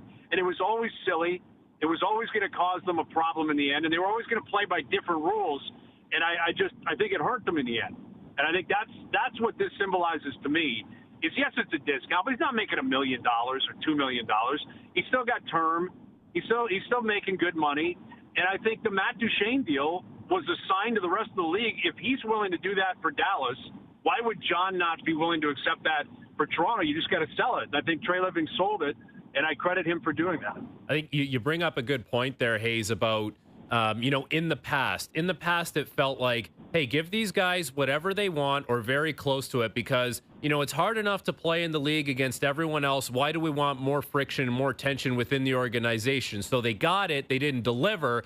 And John Tavares was a part of that group that didn't necessarily deliver come playoff time. They won one round. And now, 2 rounds because you win this year against Ottawa. But I guess now moving forward for Tavares, he's not going to be seen as the $11 million player. He's going to be seen as the $4.38 million player. When it's all said and done, how do you think the public perception of the John Tavares era is going to be viewed in Toronto? I think that's such a significant part of this and why it's a smart play for Tavares. And we're already seeing it sold as it should be. I think if I'm running his PR, sell it that you took a huge discount. Sell it that you were never leaving. And sell it that the reason you're staying is because you want to win, right? Not based on comfort, not based on, you're going to morph into an ambassador once you retire and stay in Toronto the rest of your life, which I do think now this sets him up to do that, right? I think he rolls into the next Darryl Sittler in the future, right? The former league captain that was here forever, that everyone loves, that's from here. And I think from his standpoint, that's a really smart play. Because the fact of the matter is, in this market, and I think a lot of the biggest hockey markets, in fact, I know all the biggest hockey markets, you have to be a mathematician half the time when it comes to your evaluation because of the hard salary cap. Your number is always connected to your worth and your value.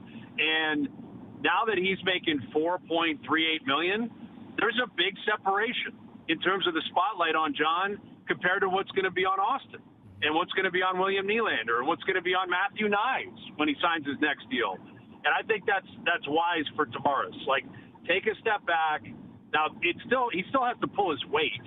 He still has to exceed the value of the contract if this team's going to win. That's the reality of all of this cap mechanism. You need the majority, if not all your players, to exceed their actual cap dollar for the formula to work and for you to win in the end. But I think this is a PR win for Tavares because you want to stay here. You took less, quote unquote. And I think it allows him to fade into the background, which started last year when he gave up the captaincy. He's likely going to be a second, maybe third-line center by the end of the year, and certainly by the end of the contract. And if you're, again, 2 or 3 years down the road, and he's a 20-goal scorer and just a crafty veteran, you don't want to be making $7 or $8 million. You want to be making 4.3. And I think he knew that. I think Trey Living knew that. And I think in the end, both sides can be happy with that. Well, Brian, we appreciate you taking some time to join us because that's all I've heard throughout the day. But what does Brian Hayes think about all of this? I've been getting that, and I've been getting how is O's back. Those are the two things. Oh, O's just like laying it on so thick with the bad mouth. Like it's such an outrageous play. No one's buying it. No one should buy it, but he's laying it on thick. But yeah, I appreciate you stepping in. Thanks, guys. Like, it's a big day. I wish I was in there with you. We'll be back on Monday. There'll be more news. It's going to be fun. But enjoy the rest of the day because something else is coming. For sure. I guarantee it. You're gonna have something else is coming. Yeah. You're going to have a lot to talk about on Monday. Appreciate it and looking forward to seeing your work whenever this golf competition airs. I think it's on Tuesday, right? Absolutely. Yeah. Awesome stuff. All right, boys. Thanks, guys. Thank you. There's Brian Hayes, the host of this very program, Overdrive, Mail In Friday, brought to you by Boston Pizza, Canada's favorite sports bar. Enjoy $15 lunches at BP, where you get an entree, a side, and a drink, and you'll get it all in 20 minutes or less. A fast lunch doesn't have to be fast food. See you for a $15 fast lunch at your local Boston Pizzas. Overdrive continues on TSN 1050 and up on TSN 4.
OverDrive continuing on TSN 1050. We're also up on TSN 4. Mark Rowe in for Brian Hayes, who we just got to listen to, alongside Frankie Corrado and Dave Feschuk. And a lot of the news is on O and this back. You think he's okay? I hope so. Yeah. Got a big day on Tuesday. Yeah. Carrying the network, is he not? I'm not going to lie. Like, these chairs for 6 hours are not the most forgiving on your back. No. Yeah. SI joint? Well, is there some skepticism around the veracity of this bad backstory? I think He would never do that. Hey? But he's up against Duffy, so you know Duffy isn't going to buy it. No. He should leverage that to see if we can get some, like, massage therapists here on Tuesday. Somebody told us that there was some sort of massage mechanism inside a car, inside a Navigator that he was using. Oh, yeah? And it helped? On the course. Okay. I don't know if it helped. I don't know if it was just product placement or what. Yeah, those massaging car seats, right? Yeah. Like, you would think they could work that into a golf cart nowadays. That's a little scary to think about. Someone's driving with a massaging car seat. Yeah, you're just and they're just swerving all falling over the asleep or 401. something. Yeah. You think that would put you to sleep? Or if you're tired or they're enough. pushing on something really, like, you got a knot, and you're just like, oh, God, and you just Veers off into the shoulder. Yeah. It's not good. Yeah. Anyways. He'll be all right. Yeah, if we can get an update on that, we will try to. But Chris Armstrong from the Utah Mammoth, I have to continually say Mammoth to get that in my head, will join us at 6:05. They've been busy. JJ Peterka is now going to Utah and see how busy they're going to be as we lead up to the draft, which is just over an hour away. Josh Lewenberg at 6:30 to break down Masai Ujiri leaving the Raptors as we continue on TSN 1050, and we'll be moving over to TSN 2.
Bell's Canada Day weekend extravaganza continues on TSN.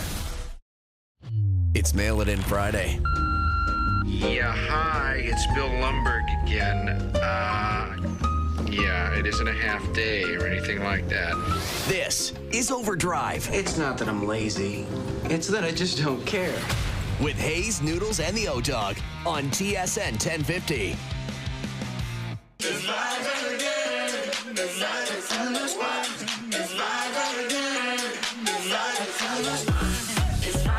Third and final hour of Overdrive, which is brought to you by FanDuel, bringing you everything from the opening line to the final score. Mark Rowe in for Brian Hayes today, alongside Frankie Corrado and Dave Feschuk. We have had a busy day where we are not searching for content. We're not searching for stories. And one thing that we normally would talk a little bit more about, but because of all these things, is the fact that the NHL draft is tonight. Here we go. We're expecting a lot of trades. One team that had a pretty significant trade earlier this week, the Utah Mammoth. And joining us now, it's not often you get the president of hockey operations an hour before the draft begins, but we have one here, Chris Armstrong from the Utah Mammoth. Chris, thanks so much for joining us. Good to be with you guys. Thanks for having me on. Take us behind the curtains as we're into the final minutes before the draft. What is life like for you and the organization at the moment? Things are good here in Utah. We had a beautiful day, and we just did a team photo. It feel like we're out there for a wedding, but yeah. But it's always a special day to have our whole group, our whole operation together, and lots of excitement, enthusiasm around the team, as you guys well know. How different is the draft process for you guys this year, not being on location in Los Angeles? Yeah, I think it's very similar to what we're actually accustomed to, in the sense that our process hasn't really changed this week in terms of our meeting schedule and everybody's availability. I guess the difference is we're not at a table in a room full of 15,000 people. But from a process standpoint, it's felt pretty similar to years past. Chris, what's the tone out there? There's a lot of hope, at least, cross fingers around hockey media and hockey fans that we could be seeing a draft rife with trades and some big deals being made here. How do you sort of read the tea leaves as the draft approaches? Yeah, I mean, you never know. There's certainly a lot of buzz out there today, a lot of different things being discussed, and we'll see if any of them become a reality tonight. But I think that's great from a fan perspective and for the game to have so much attention and conversation around the draft. And yeah, hopefully we're one of those teams that it makes an impact on people. Chris Armstrong, the president of hockey operations for the Utah Mammoth, joining us on Overdrive. It's been a really busy day. Just breaking now, the Florida Panthers have signed Sam Bennett to an 8-year contract worth $8 million per season. We've also seen a lot of trades. Noah Dobson being traded earlier today. You guys acquired J.J. Peterka earlier this week. How easy or difficult is it to pull off trades right now, given the fact that it seems like much of the NHL landscape is a team of buyers and not a lot of teams right now who are willing to say that we are in the total rebuild phase of our franchise? Yeah, I think that's a fair assessment for sure. I think, generally people underappreciate how hard it is to make trades in professional sports, right? To find what both sides feel is fair and equitable value and the right needs for their organization. I think at a time like this, and especially coming up on free agency, it's important to be deliberate and patient to see how other pieces on the board move and to be disciplined and making sure that the things that you're doing are taking you forward, addressing the needs that you have. And in our situation, we're fortunate to be able to consider everything and anything right now, and that's a great place to be. What do the Utah Mammoth like about J.J. Peterka? Obviously, you trade for him, you sign him to a contract. He's been just under a 30-goal scorer the last couple seasons. What do you see as the outlook for him on your team? Yeah, really high offensive ceiling with JJ. Obviously, being able to put him with the talent level that we already have in Logan and Kells and Dylan Gunther, among others, Sergei, for example. We think we should be in a great spot to have two really solid offensive threats in our top six.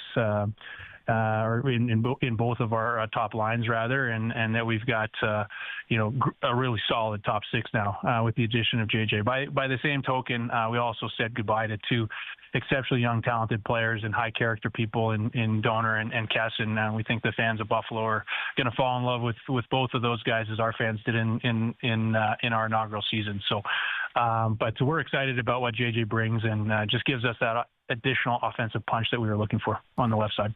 Chris, there's been a lot of talk with the news that Sam Bennett signs at $8 million with the Florida Panthers. There's been a lot of talk of the great performance of these Florida-based teams, obviously the Panthers and the Lightning winning back-to-back before them, and how their zero state tax advantage has been used to great effect to get players under contract at possibly under market value. I mean, the Utah tax isn't zero as it is in some U.S. states. I'm not even sure what it is. I believe it's 4 something percent. But how do you see that? We know the commissioner has said that some teams have complained that there should be some sort of an equalization in the cap to make up for this. Where do you stand on this? My view to that whole conversation is build a great program and you'll attract great players. Mm-hmm. Right, but I mean, is it as big a perceived advantage as some of us make it out to be? I don't believe so. I think that's I understand the narrative, but I think it has more to do with the program that you build, and the environment that you create for players to reach their full potential, and the quality of the city in general and how they treat people is far more important than tax. Now, if you have a great program and you happen to be in a state that has tax advantages, then of course you're going to be able to play that as one of the attractive elements of coming to play for your organization. But I think fundamentally it starts with just build a great organization and you'll attract great players. And you know what?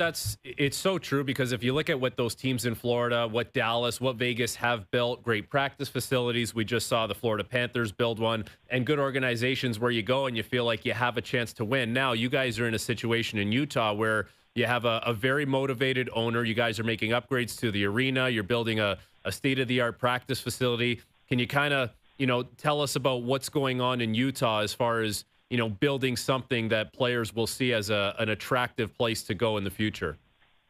Yeah, I mean, we really want to try to and aspire to setting the standard for what a modern professional sports franchise should look like, and really try to lean into this unique opportunity where we're building something from the ground up, and we have the good fortune of being able to look at it through the athlete experience and get that feedback from our players, our coaches, our staff about what actually makes a difference, what actually matters in terms of their experience inside of our organization. So that's what we're focused on, is making sure that our players want for nothing, that their families are taken care of, and that their singular focus can be on their craft and being the best hockey players they could be. That's really sort of the ethos that has been set by our ownership and Ryan and Ashley Smith, and we've been very fortunate to have unlimited resources and support to build that experience for our players so far.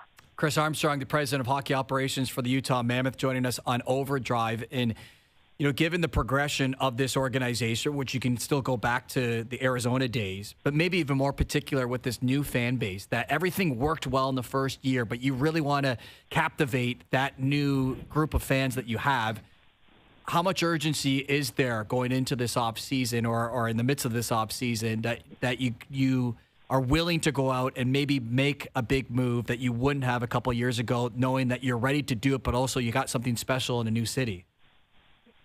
Yeah, I think that's a great question. From the very beginning, what we said we want to build here is a framework for sustainable success, right? And so we are definitely going to look at everything and anything that makes us better and gives us a better shot to be a top 3 team in our division and to make the playoffs next year. Those are the ambitions, those are the objectives. But our fan base also knows from day one that we want to build something sustainable. We want to be a contender for a long period of time, a window like Florida is experiencing now, and that takes time and it takes patience and it takes disciplined decisions. And I think we'll be in on everything because we have that advantage and that opportunity, but we will only do the things that we think are consistent with that long-range ambition.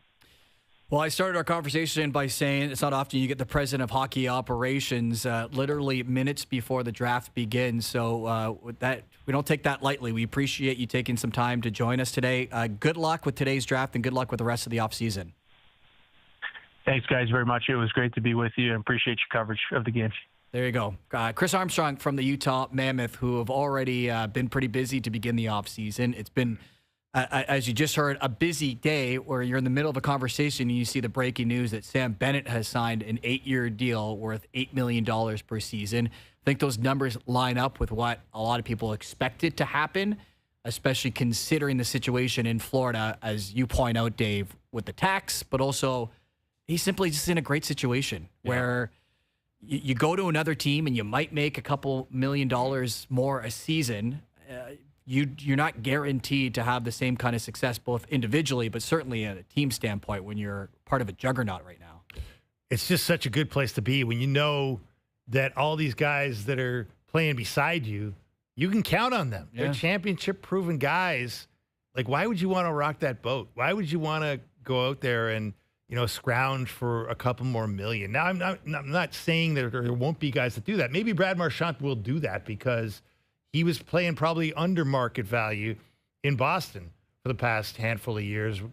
On that deal he signed back in the 2016 World Cup, which was a very long deal at a very modest $6.1 million cap hit. But for Sam Bennett, man, it's by all accounts, it's been a perfect fit, and it's an absolutely win-win for, I believe, both the Panthers and for Bennett. There's just something to be said for don't mess with happy, right? Like it works for him in Florida. He's obviously getting a large chunk of money to stay there. And could he have made more elsewhere? Sure.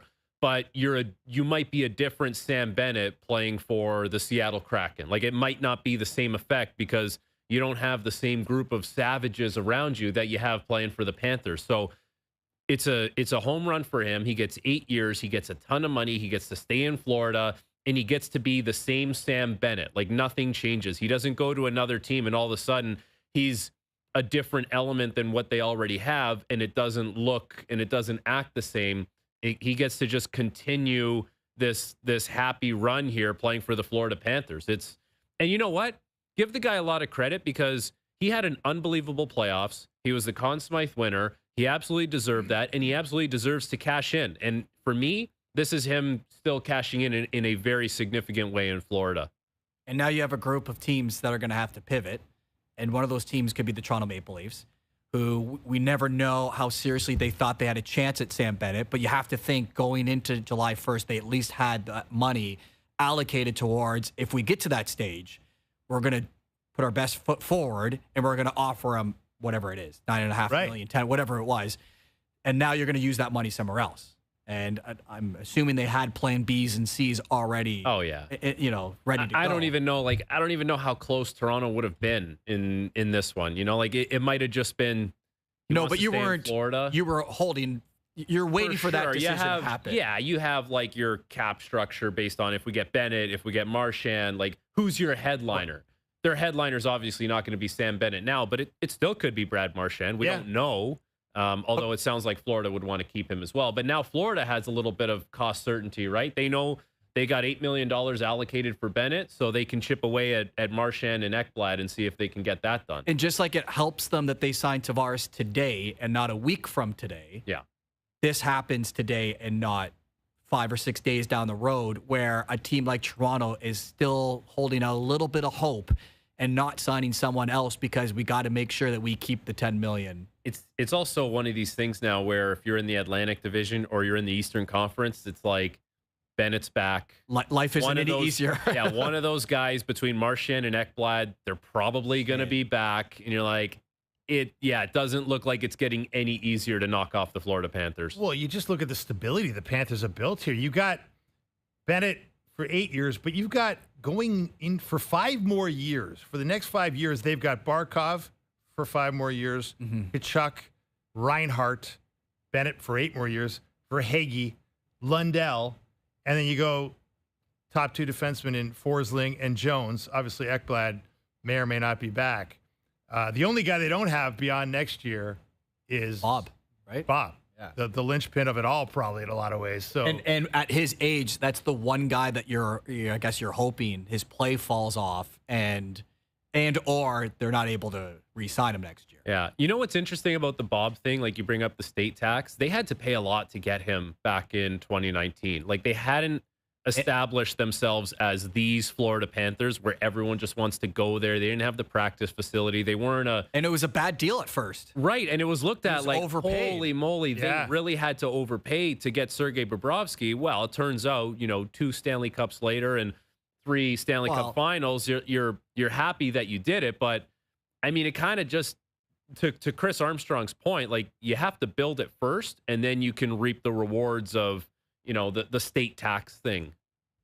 Yeah, I think the state tax thing does get overblown, but it's a factor, right? It's a factor for Bill Zito now. It's a very real factor because he's down to the nickels and dimes of trying to keep a championship team together. We've seen a lot of championship teams get blown apart by the salary cap in this era post 05-06. And what a year for it to go up by $7.5 million too. Yeah. Like, that is not always the case for these teams that have won cups where they had to make hard decisions on, we have to get rid of a guy that we like, but he had a great playoffs. This is the year you won 2 in a row and the cap goes up $7.5 million. That's pretty good timing for that to happen. Yeah. Just to go back to Bennett, I definitely think the state tax thing is secondary to all of this because he saw what he was with Calgary and what going to Florida did for his career. And it's turned him from a player to a guy who will go down as a legendary guy for this organization. You win a couple more cups and you're a playoff performer like this, you're talking about some pretty impressive stuff post-career. Yeah. Yeah. No, this is, I think we kind of expected Bennett to be back, but this is one of those things where they were also even willing to come up to $8 million. Like, I was, when the Bennett deal eventually came down, I wasn't going to be surprised if it was 7.5. Like, Sam Reinhart, keep in mind, got 8.6 last year. I think a lot of us could have made the argument that he could have been 10 million elsewhere, or at least would have been 9.5 that year elsewhere. for sure. Oh, yeah. And it's like, he took the discount, and Bennett, I would say, took a discount, but not as much relative to the one that Reinhart took last year. Well, not when you consider that Reinhart performs regular season and playoffs, and Sam Bennett, they'll take it obviously, but like, you look at his regular season, like when we have it's not the trade bait board, but the free agent board, and when you see, Mitch Marner, and then you see number 2 Bennett, and it's half the amount of points, and yet everyone in the city's like, I'll take that guy over the guy at the top. Like, it's just, it's wild. Like, it's pretty impressive. And I guess to no surprise, Mitch Marner became a topic today when John Tavares addressed the media following his deal. And if you missed it, I'm shocked if you have missed it, but John Tavares has signed a 4-year deal with the Maple Leafs worth $4.38 million. He was asked about the Mitch Marner situation, and here's what Tavares had to say about the man who could be his former teammate. If he does end up leaving, it's a very difficult player in person to replace, and what he brings to the team on and off the ice. So, it's obviously going to be up to Tree and the club to find their way and how they go about that. It's obviously unique, and that it's difficult when you lose. You possibly could lose a player like Mitchie and what he brings, but you got to move forward if that's what happened, and obviously. What available is to the club is dollars that wouldn't have been allocated there if Mitchie does stay. So whatever happens, you never know. You always kind of hold out hope that a person and a player like Mitchie ends up staying and it works out. But you're also realistic of the situation and where things are at and what potentially could happen. So if he does move on, wish him the best. But you always hold out slight hope that it works out. We're hopeful, but we're also realistic that Mitch Marner's not coming back. The most diplomatic way of saying he's gone, and we have to have our contingency plan and move on, which everyone kind of knew was the case anyways. Yeah, he kind of caught himself there. He basically was saying when you lose a guy, you could possibly lose a guy. Yeah, it's always hold out hope, but exactly slight hope. Yeah, slight hope. Yeah, it'll be fascinating to see just how they go about this because again, it's not like it's this super deep free agent class where you're like, we'll just go pick him and you've got a little bit more cap space. They're going to have to be creative. Yeah, and you have to think, okay, you go down the trade route. Well, it's not like they have a bunch of first round picks that they can give out, and you start looking at the roster and can you move a Morgan Riley or can you who else with some value that's probably going to hurt you, but well, that's why people were talking about moving a defenseman, right? Like someone like Brandon Carlo, who you obviously coveted and you wanted to have and makes your decor better, makes your team better. That's a trade chip that can actually get you something that is a little more tangible. But I would say, you're going to spend money in free agency. You don't want to spend money carelessly just to say you did it. I would rather the Leafs keep a little bit of cash, keep a little flexibility, and say, our replacement for Mitch Marner or our second line center of the future is a longer term play. It doesn't have to be set, on July 2nd.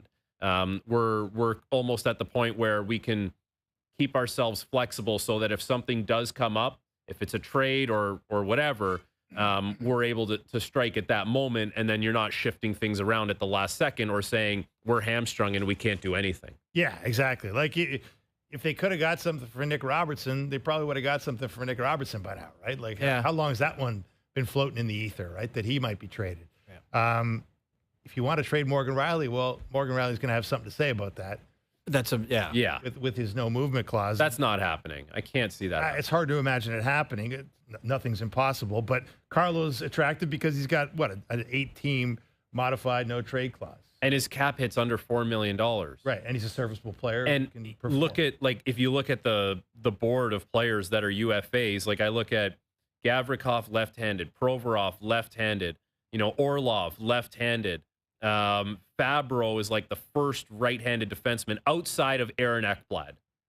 Ekblad's obviously in the top 5. I don't know how you can fit an $8.5 million defenseman when you already have that much money allocated, but I don't know. You never know. Someone's going out. That said, how long has this market been hankering for a right shot defenseman like Brandon Carlo? And when they got him at the trade deadline, it was big news and a big acquisition. It was going to be a game changer. And then he didn't perform maybe to the level people expected him to. You have somewhat of a luxury net where you have two guys who you're comfortable being your starter. And neither of whom can stay healthy, Mark. Well, be careful there. That's the issue. I know, but you're just trying to think where is this team deep? Or at least where is this team have the luxury of saying, okay, we can get by moving this person if they make, a stronger up front and we get someone else who can score in the top 9 or we get another right shot. That's. I honestly wouldn't be surprised if July 1st we leave the studio that day and we're like, Leafs didn't do as much as we thought they would. They didn't get a big headliner. They're going to sign guys. They have to. But I wouldn't be surprised if it's the sentiment after that day is we spent a little bit, but we want to keep some flexibility, a little cash in our pocket just to, see if we can do something down the road. We're not just going to spend money just to say we did trade deadline maybe? Or I don't know. Yeah, that would be further down the road. I think you want to position yourself in the regular season to say that we're not in jeopardy of losing a playoff spot. And so I don't know. I think that might be what we're talking about at the end of the show on Tuesday. Yeah. Well, the other one would be if they get Marchand, or if they make the run at Marchand that some people think they might. I think the interesting thing, Frankie, for me would be in a year where you've said you got to change the DNA, would acquiring Marchand essentially be putting too much on him? It's like, hey, we got a problem with some sort of chemistry / killer instinct / DNA thing. We don't know how to fix it. You do it, Brad. It's always funny with one player, right? If there was ever going to be one guy who could do it, it would be Brad Marchand. Yeah. But it's so hard for one guy to completely change the way guys are wired and have been wired for a long time. But you get into a situation where you look at the Florida Panthers and it's just like a pack of animals. And if you go in there, all of a sudden, it's easier for you, the one guy, to turn things around. I think a good example of that is that Nico Mikkola, right? He played in St. Louis, he played in New York, and by all accounts in New York, he wasn't as chest puffed out as he was as a member of the Florida Panthers.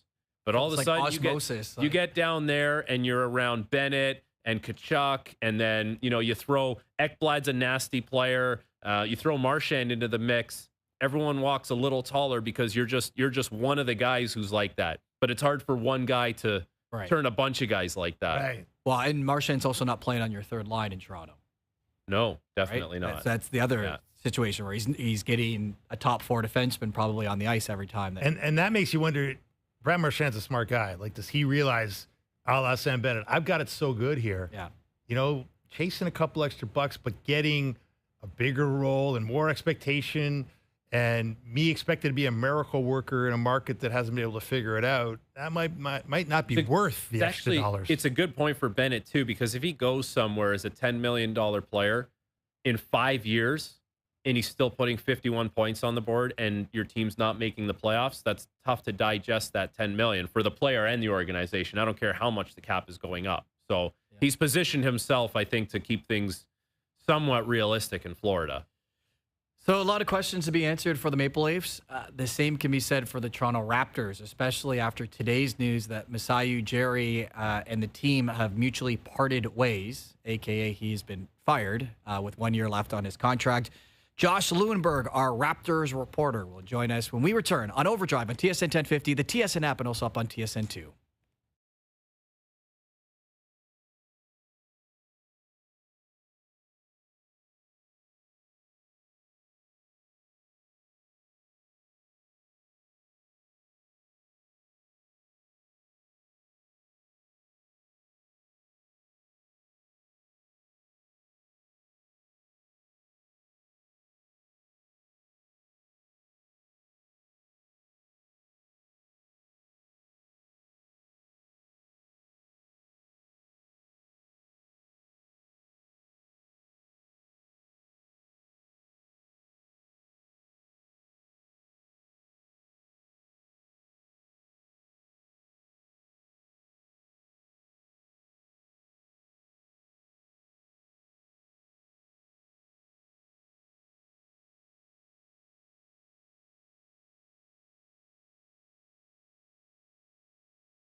Overdrive continues on TSN 1050, the TSN app, also up on TSN 2. Mark Rowan for Brian Hayes alongside Frankie Corrado and Dave Feschuk from the Toronto Star. Josh Lewenberg is going to join us in just a couple of moments to get his reaction on Masai Ujiri leaving the Raptors. We can update the Blue Jays situation, and in particular, Vladimir Guerrero Jr., who's back in the lineup. He took batting practice. We had mentioned that it's been reported that he would be out of the lineup following taking that pitch in yesterday's game in Cleveland. He's back in. He feels good. There we go. All right. Good news for the Blue Jays. Crisis averted. Kick things off against the Red Sox. So yeah, a team that's been hit hard by injuries. And, the Raptors are coming off a year where they were hit hard by injuries. And I would just, more than anything, Dave, we all just want to see what this team looks like. With Brandon Ingram and Quickly. And I don't know if, RJ Barrett's the one name where you're like, well, if we pull off a trade, it might be him that goes, but all these guys together, and it's the lasting legacy of Masai Ujiri and what he's left behind, and the question is, what has he left behind? And we don't know, right? Because to your point, we didn't see him play enough together, and we hadn't seen Brandon Ingram play at all. So yeah, we got something to look forward to at least when the new year comes around. What was your reaction to the draft and what you thought going in and what they ended up doing after 2 days? Well, look, I was with a lot of people who thought Masai Ujiri was going to work hard to swing a deal and move that pick and do something exciting to make you believe that this team could be a factor in the East this season. And then we heard Bobby Webster say that a lot of teams thought it was a 7 and 8 player draft, and the Raptors had the 9th pick, which wasn't exactly a tantalizing trade prospect for teams that thought the draft went 7 or 8 deep. So it didn't work out, and here we are. Masai Ujiri could not make that big swing, and maybe, in retrospect, who knows if he actually had the freedom to make it if he would have wanted to, given what we know now about his, lack of job security. Well, Josh Lewenberg was all over the Raptors when it came to the draft, when it comes to the offseason, and when it comes to just the day-to-day business of that organization, which was, a lot to talk about today. Our Raptors reporter joined us now on OverDrive, and Josh, were you surprised by the timing of Masai Ujiri mutually parting of the ways with the Raptors, and considering that it's after the draft but right before free agency officially begins? Yeah, no, that's just it. Nail on the head there, because the surprise here is not that it happened. I think a lot of people sort of saw the writing on the wall, both in terms of Masai's contractual situation, 1 year left on his deal, going into this season as a lame duck executive. But then also the changes at MLSE, both in terms of ownership and philosophy. And then with the Shanahan news coming down recently as well. So this always seemed like a distinct possibility, if not an inevitability. But, yeah, the surprise is the timing, a day after the draft, just before free agency. And, I saw Masai a couple of days ago.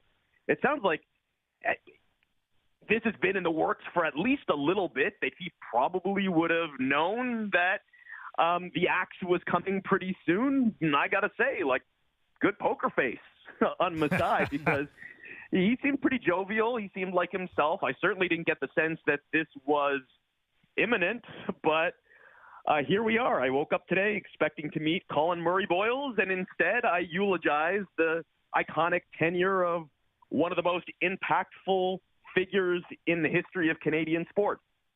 Yeah, that's a great way to put it, Josh. Let's not forget that as we bid adieu to Masai Ujiri. We had Danny Green on a little earlier, Josh, and he was talking about how, as a member of that 2019 Raptors groundbreaking championship team, in his view, you can let Masai Ujiri walk out the door, but you're going to have a hard time replacing him and the credibility he brought to the Raptors from his perspective as a former player on multiple championship teams. What have we lost in your view? What have the Raptors lost in your view in losing Ujiri? Yeah, it's interesting because you could almost break it up into two categories, because I do think there's the basketball side of it. Well, maybe let's get to that in a moment, because I do think Masai is bigger than basketball in terms of what he represented for the Raptors. He became so synonymous with the culture and the brand, and justifiably so, because he did so much work in reshaping it. But when people think about the Raptors, Like, they don't think about a player. With all due respect to Scotty Barnes, and maybe he'll get there one day, but he's not there right now. He's not the face of the franchise in the way that Masai Ujiri was. I mean, a lot of people, they associate the Raptors, rightly or wrongly, with Drake and with Masai, players around the league. I mean, even just speaking to Elijah Martin, the Raptors' second-round pick yesterday over Zoom, he mentioned Drake. And everybody talks about Masai because that's what you think of. And now, for various reasons, Drake has sort of distanced himself a little bit from the organization, and Masai is gone. So that's, I think, sort of what you miss in a sense. And then also, like, I mean, obviously the gravitas, the performance, every time that Masai is in front of a camera, it's just mesmerizing. I think that was super valuable at one point. It still is to some degree, but I mean, obviously 10 years ago, that meant the world to this organization, to this fan base, to the city and country. The fact that he was so defiant of the notion that this market is anything less than the other 29 markets. He inspired a change in the way that other people viewed this market, sure, but his biggest legacy is the way that he changed the way that this market viewed itself. So that part of it, I think, is going to, his absence is going to be felt in that regard. But at the same time, like, look, I think thanks in large part to his efforts and his impact, I'm not sure that they need a public-facing representative in the front office in the same way. Like, Bobby Webster is super smart. He is well regarded, well respected around the league. He is very, very capable. They don't need him to perform for the cameras. They don't need him to pound on the table and tell us about how they're going to win again in Toronto. They need the basketball side of it. And that, to me, is like, Masai has always been more than just the theatrics. He was at his absolute best when he was in a gym somewhere in North America or around the globe and scouting young talent. That's how he got his start in the league, and connecting with people on a human level, because he's really, really good at that. So that part of it, outside of like just the larger than life personality, the actual basketball part of what he brought to the table is something that they're going to really miss. How much does life change now for Bobby Webster moving forward, Josh? Well, we'll find out pretty soon, because it was confirmed today by Keith Pelly, question that I answered, that Bobby is going to be getting an interview for that presidency gig.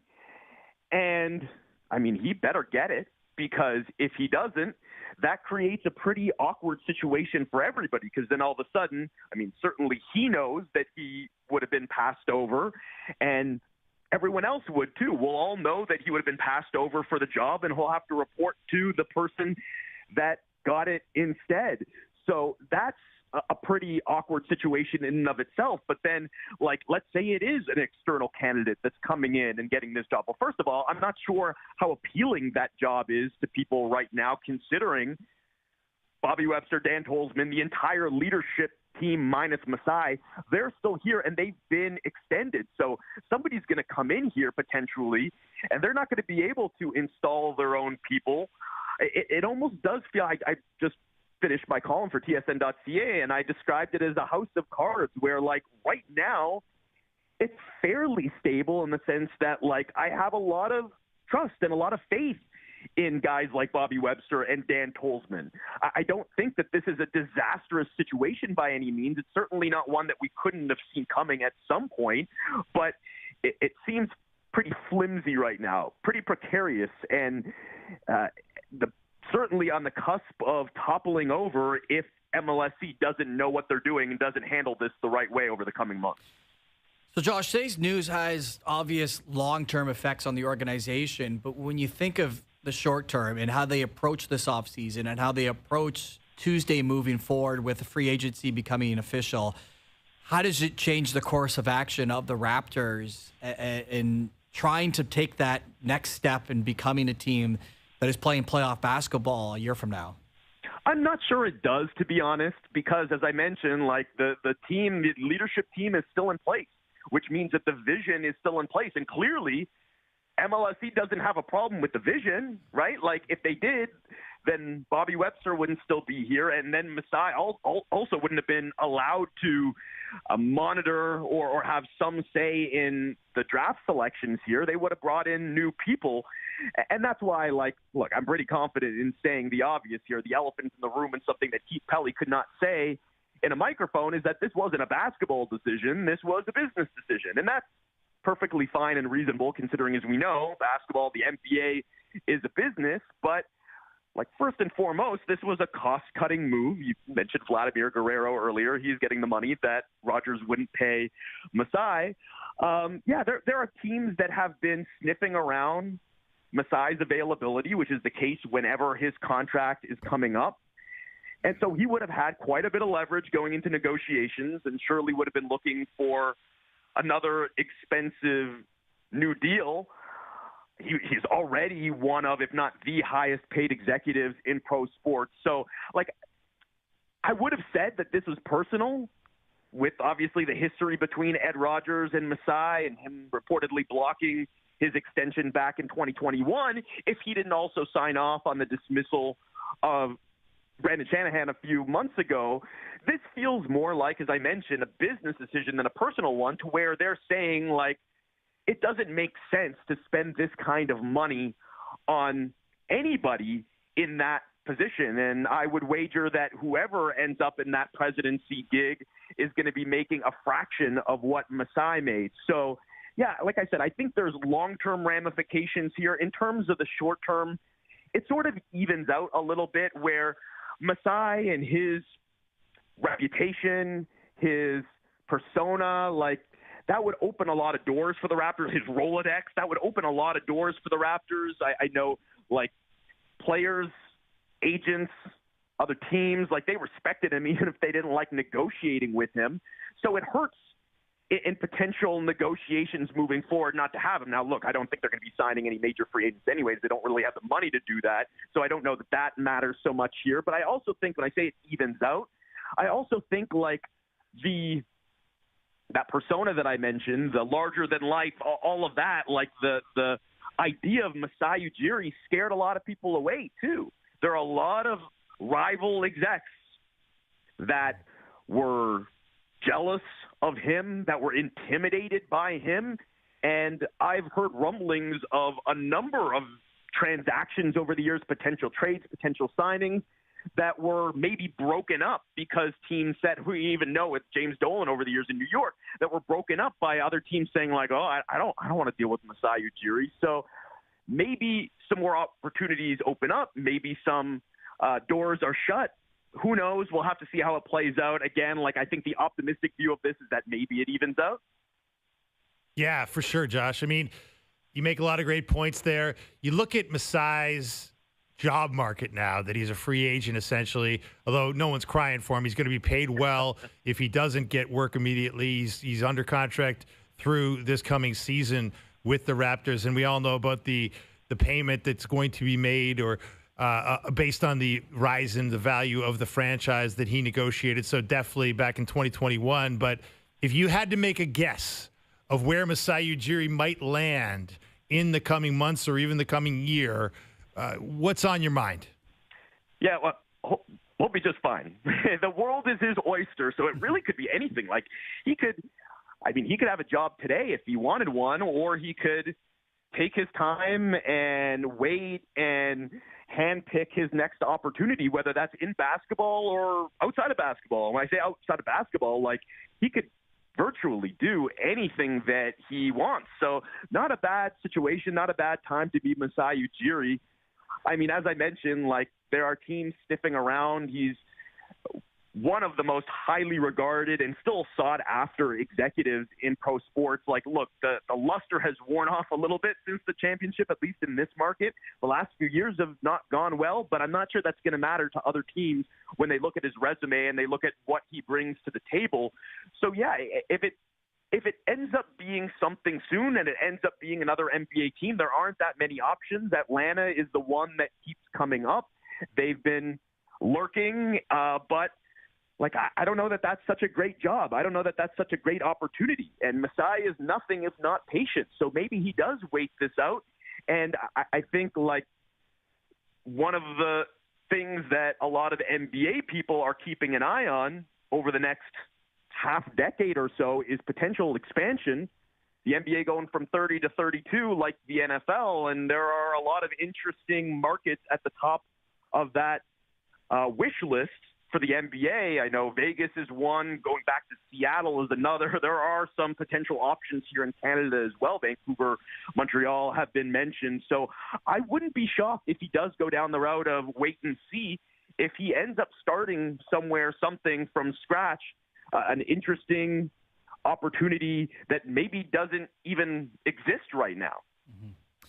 Well, never a dull day covering this team, which you do very well for us. Josh, we appreciate you joining us on a new era for the Toronto Raptors with Masai Ujiri out. Enjoy the weekend and enjoy the beginning of free agency.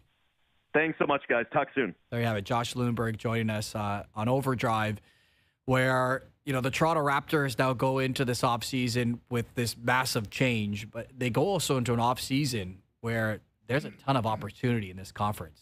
You think of the unfortunate injuries that have hit so many teams, and there was this whole debate between Bill Simmons and Kendrick Perkins, because Perkins on the draft coverage said this Raptors team is probably a top 6 team, or he believes that they can be, and Bill Simmons scoffed at that. But you look at that conference, you're like, why not? Like, I think there's so much parity around the league, and with the CBA and all the money that's available, like we're seeing it where it's kind of up for grabs if you make the right moves, if you can retain the right talent, if you spend money the right way, which there's plenty to go around. But it feels like there's a lot of moving parts. That's good news for the Raptors, because we're not living in a league where one team is going to hold on to things for a prolonged period of time. We're seeing a lot of change within the league. Yeah, 7 different champions in the last 7 years, including the Raptors. I mean, in the 7 years before that, you had the Warriors dynasty, which seemed untouchable when they had Durant. You had always the specter of LeBron, turning this into LeBronto, as he so often did. It's an exciting time, right? The Spurs were on the tail end of their run. You're right. And, but it's wide open, which is why you thought maybe Masai Ujiri would make the big swing this year, which he never got to make and maybe never had a chance to make. But, Josh said that one thing about NBA expansion. The one thing to keep an eye on, Tim Lewicki, the man who brought Masai Ujiri to Toronto, he's a part of that Seattle potential expansion effort out at Climate Pledge Arena there, where Lewicki sort of presided over the rebuild of that arena. That's one to keep in mind. I don't know nobody knows the timeline on NBA expansion except Adam Silver, who runs the league. But he has said that now that the Lakers are sold and the Celtics have been sold, expansion is on the radar. So would it be both Seattle and Vegas at the same time? Do they want to do 2 at once? I believe that's the plan. I mean, they haven't announced the plan. Right, but that's the speculation. The speculation is you'd go to, as Josh said, you go to 32 next from 30. Okay. Well, NHL is going to go to 38 by next week. I was going to say, no, they're going to be 40. Oh, yeah. Yeah. Anyways. Atlanta, Austin, Houston. And they still won't go to Quebec City. No. or a second team in Toronto. But anyways, we don't get people in a bad mood or anything. Yeah. They're already in a bad mood. Mail-In Friday is brought to you by Boston Pizza, Canada's favorite sports bar. Enjoy $15 lunch at BP, where you get an entree, a side, and a drink, and you'll get it all in 20 minutes or less. A fast lunch doesn't have to be fast food. See you for a $15 fast lunch at your local Boston Pizza. We'll be back to wrap up the show, plus our best bets when we return on OverDrive on TSN 1050 and the TSN app.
Now, back to Overdrive with Hayes, Noodles, and the O-Dog.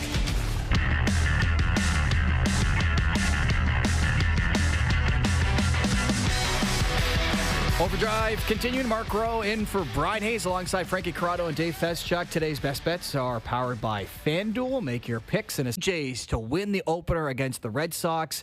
Again, they will have Vladimir Guerrero Jr. in the lineup after we all told you that he wasn't in the lineup because that's what we were told. He changed his mind after batting practice. Sometimes a good BP, like going to Boston Pizza, can change things a lot. There you go. It's a good sign. Today's best bets are powered by FanDuel. The first inning means as much as the ninth when you bet baseball on the FanDuel Sportsbook app. Please play responsibly, 18 plus, and physically located in Ontario. What a show to be a part of today, Yeah, guys. a lot of stuff. Masai out, Tavares in, Dobson Habs, new CBA. No lockout, chat. Draft tonight. And Hazy B, nowhere to be found. Yeah, he was. We got him in. That was a car hit. Hey, he was definitely on the 407. Yeah. And he was driving way too fast to be on the 401. Yeah, because he was a little angry. I don't blame him. I don't blame him. You know? It can't be a coincidence. Can it be a coincidence that every time massive news breaks, Hazy's not here? For the amount of shows that he's had to grind out, he's just salivating at a day like today. I know. He's been talking about Mitch Marner for weeks now. And he had a show where he didn't even really have to talk about Marner. Yeah. What a way to kick off the weekend. Great to be joined by you two. Nice to see you, buddy. You have a great weekend. Great job steering the ship. You're going to be part of the Free Agent Frenzy on Tuesday. Yeah, we'll be there Tuesday. You're going to have about 15 articles probably on the Toronto Star. Yeah, we got a few things to write about this week, don't we? We pulled you away essentially from your laptop for 3 hours and your phone. Yeah, it's been a busy day, man. True story on that one. Yeah, been fun. Awesome stuff. Enjoy your weekend. The boys will be back on Monday at 4 p.m. and they'll chat then.